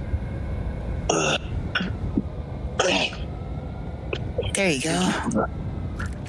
No problem. You helped me out earlier. I think we should go back. To Lunarion? Yeah. As he like looks to try to figure out how much time has passed. Right? At this point, it's been about... and where do you look? I just try to find anything to just tell me time. I don't know. Like I like anything. Okay. As you look up into the sky, from this tier now, as the clouds are sort of roll past and the storms begin to break, you can see the big blue up in the sky, and in front of it, you see what appears to be an infernal sundial that is constantly ticking down. And above it, you see the number 28. And from that, not that it'd be relative, but I could tell you from your senses, it's been about 20 minutes. Okay, so question, is this like a Majora's Mask type of thing that I'm seeing in the sky that only we can see? Yes, sir. Okay, got it. Koda, I know this feels like it has been a very long time since Lunarion has been in there. We still have about 2.5 hours for him before he expects to come out. Okay, how about... It's probably best that we go down to the lower tier, to the lower tier, where you guys can walk around more freely. We don't want them trying to figure out who Zed Sal Corthin is good fight. All right, let's get going then. As kind of follow the abomination in the guard, or the guard going down there. Is that where he's going? I think the abomination is going downstairs, Rock, and the guy was going back to where he was at. They are searching for you guys, so they are like scrounging this tier, searching for this Corthan fellow. Yeah. So can we like go down to the next? Because the next tier is the one, or the tier under that. That's the one that's like the market tier. The one under you is the military tier. The one beneath that appears to be a religious tier, and then underneath that there appears to be a market. Oh, so we didn't even get down. So he caught us before we even went down. That's crazy. Okay. I got an idea. We have to get down. Let's find another safer one that don't have that incest and mess with you, and just post there for a few hours. It's too dangerous. That is a great idea, Cora. Yeah, and maybe the patrol or whoever the guard was over there a few moments ago is not there. So, do you have something we can pass the time with? I think I have a game. I think I have like Dragon Chest or something in my inventory. Dragon Chest. I have Dragon Chest. I think I might have a deck of cards too. I think. Oh, let's go with the deck of cards. No, I just have Dragon Chest. I always hated getting my butt kicked by Tisha and Dragon Chest, but whatever kills the time, I guess. Are y'all ducked off somewhere? Where are y'all hiding at? We're about to go duck out to a different ruin, is what Cora just said. Yeah. Okay, cool. One that's not going to give me a high. Okay. All right. As you guys find a nice spot to duck off, and y'all gonna play some cards. Oh, Dragon Chest. I don't have cards on me, but yeah, Dragon Chest. Play some Dragon Chest. Sprocket. Since you haven't spoken, I'm gonna give you opportunity. Is there anything you want to do? Or are you going back with them? Might be sleep. All right. As we cut to. Oh, I'm sorry. I was saying I was bored. Yeah, we'll just, since we all thinking that we'll just be there. I'm sorry. Okay, cool. I was kind of like, I'm bored. Yeah, okay, but yeah.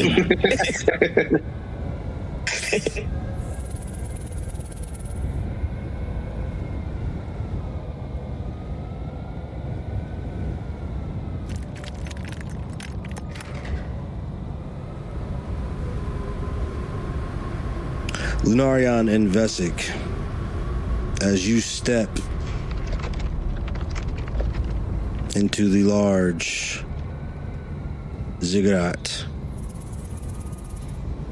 you see tables where nobles sit and high priests and military figures are gathered here for the feast.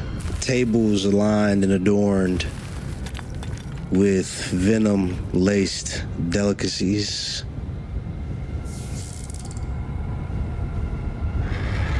And at the very end of the room, seats the leaders of Serpent's Embrace.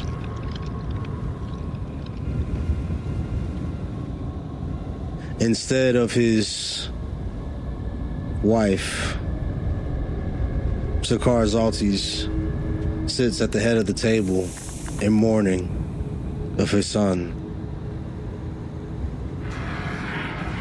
To his right, leader of the dwindling house, but still very influential, Varan Shivani.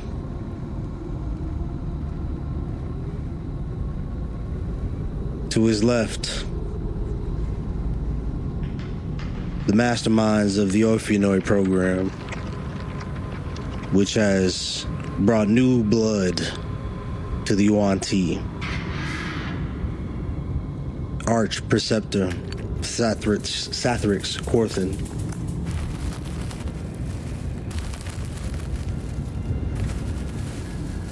And to his left, from your perspective, seats Vizier Erassus, leader of the Merchant Guild, who has brought riches to Serpent's Embrace with new policy practices amongst the lower tiers. And lastly, seated off, the Hierophant Coxul Cathar.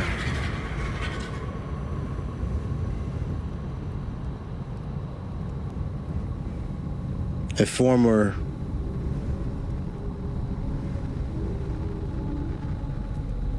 some would call a priest, more of a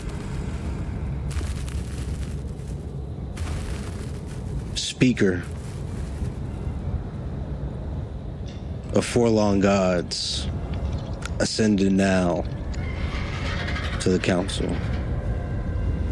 And as you begin to step into the space,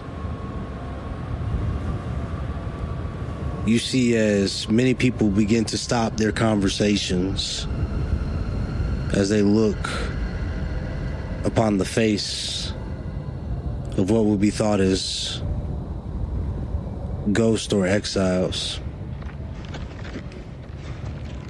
Matron General Saketh Zaltis and Commander Vainlith Zaltis,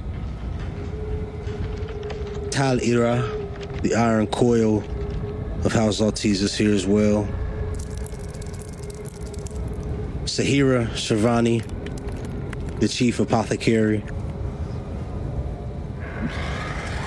Even a Charvain is here, the alchemical surgeon of the 8th tier. Under the Preceptor's colors,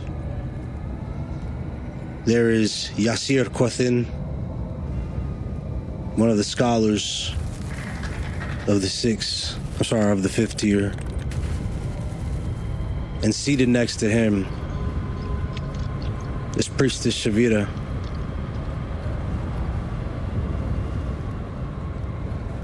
Under Rass's colors, Savra and Corvin Rassus are here, the well-known slave trader and her bodyguard. And off in the corner, the members of House Cathar are seated. Salis and Marith, both wearing their priestly garb, their faces covered. And as Lunarion, as you sort of step past many of these people, you watch as the numbers on their heads tick down from 28 to 0.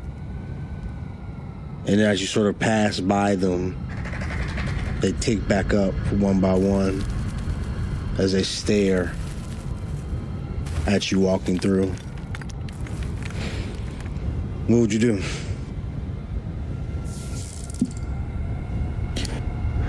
Oh, still up to no good, I see. Through Vessic's voice. Sakar, I heard your speech. You all still mean to go through with the great recycle, eh? It's been quite some time. You have returned, Vessic. To what do we owe this pleasure of you? Well, of course, condolences to your son. Condolences to your son. Sorry, I still have that knack of speaking too much when I probably shouldn't. Condolences to your child.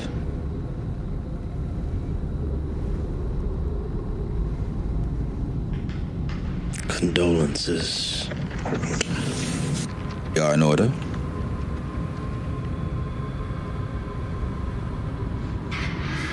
You have arrived here, as you know our ways. Had it not been this funeral, I would not have to stay my blade. Speak your peace and leave. You are disgraced from here. Well, then aren't I lucky? Where's High Priestess Solara? She's the leader now, right? Where might she be? She is oft. You deal with me here. You are the leader in the interim, Sakar. A prized position you've wished to acquire for quite some time, even back in my day, when you were just a mere commander. You are a weak leader. And what makes me so weak? As he stands up, and just sort of towers over both of you. If you were not weak, you would be seated here, and not Sakar Zotis. Perhaps it's my affinity for the other races. Perhaps it's my disagreements with the rest of you on this great recycling. Do you still wish to go through with that? Is that where the priestess is now? Is that where Solara is? Prepping.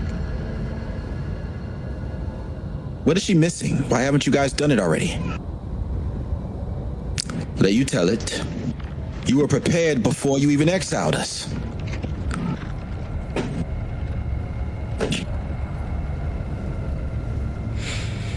We have not found the vessel, as you know. But you cannot stop us, Vessic. You still haven't found the vessel. What have you been doing? Twiddling your thumbs?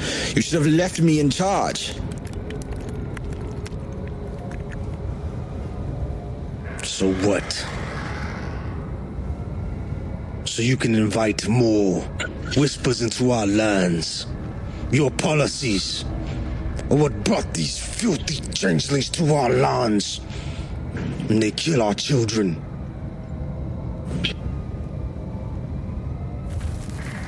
We had the vessel, Vessic.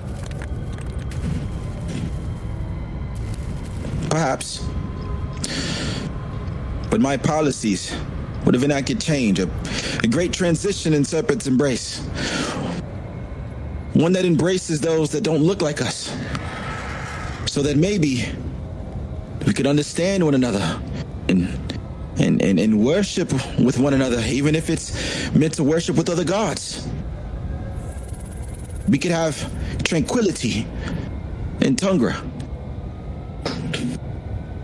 But you wish to bring about this great reset. What about your other children? What about your family and friends? You still mean to kill everyone. You have this foolish dream that Gabriel will allow you to return normal. To return to the status that we once were. Look at yourself. Look at your skin. You know what we are.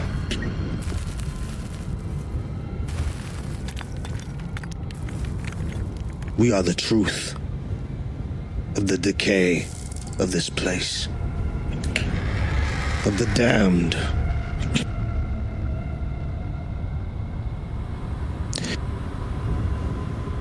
Sakar, could you, and the many others, perhaps I could tell you a story that I've learned since I've been away, and then I will leave. Is this fair? I've heard you. Now hear me.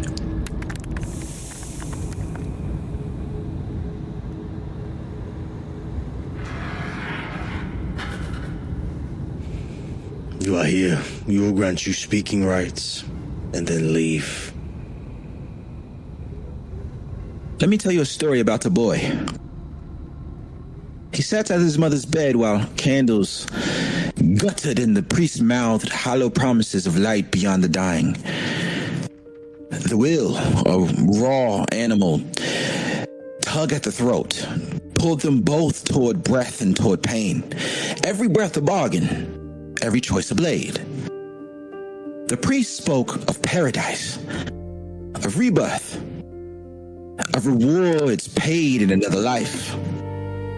The boy listened, Sakaar, and held his mother's hand while the world outside kept tally of suffering. When the breath left her, the priest closed his book and left with his coins. The boy watched the pyre turn flesh to ash and waited for some impossible dawn the priest had sold them. None came. The dead did not rise. The voices of heaven did not answer. Only the hush of ruin and the slow, terrible knowledge that hope had been a lie. Years later, the boy found proof.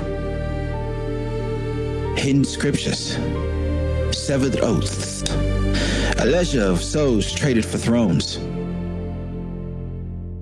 He saw the gods count children as coin and stitch false comfort over a world of endless hurt.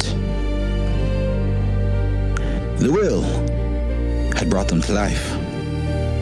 Faith had fed them to be caged. The world had been taught to expect salvation that never existed. And this is why I move. This is why the gods must be made to answer. This is why we must save ourselves, not with prayer, but with blade, with truth, with unmaking of lies. Sarek, I am the boy. As the major image fades away and Lunarion lifts his cloak to reveal his two-tone eyes, the yellow and the red eye, representing his patronage, is packed with Asmodeus as he takes out Duke Ungi's lance and he sort of stands it beside him and he pierces Sakaar in his eyes. It is a pleasure to see you again, Sarek. Sakaar. But I've done away with my grandfather's teachings. And I come to discuss with you the future of Serpent's embrace, the great recycle, the vessel you seek, the next 28 days, and the remainder of Tungra.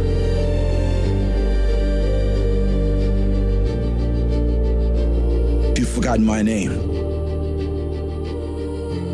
It is Lunarion of House Vessic.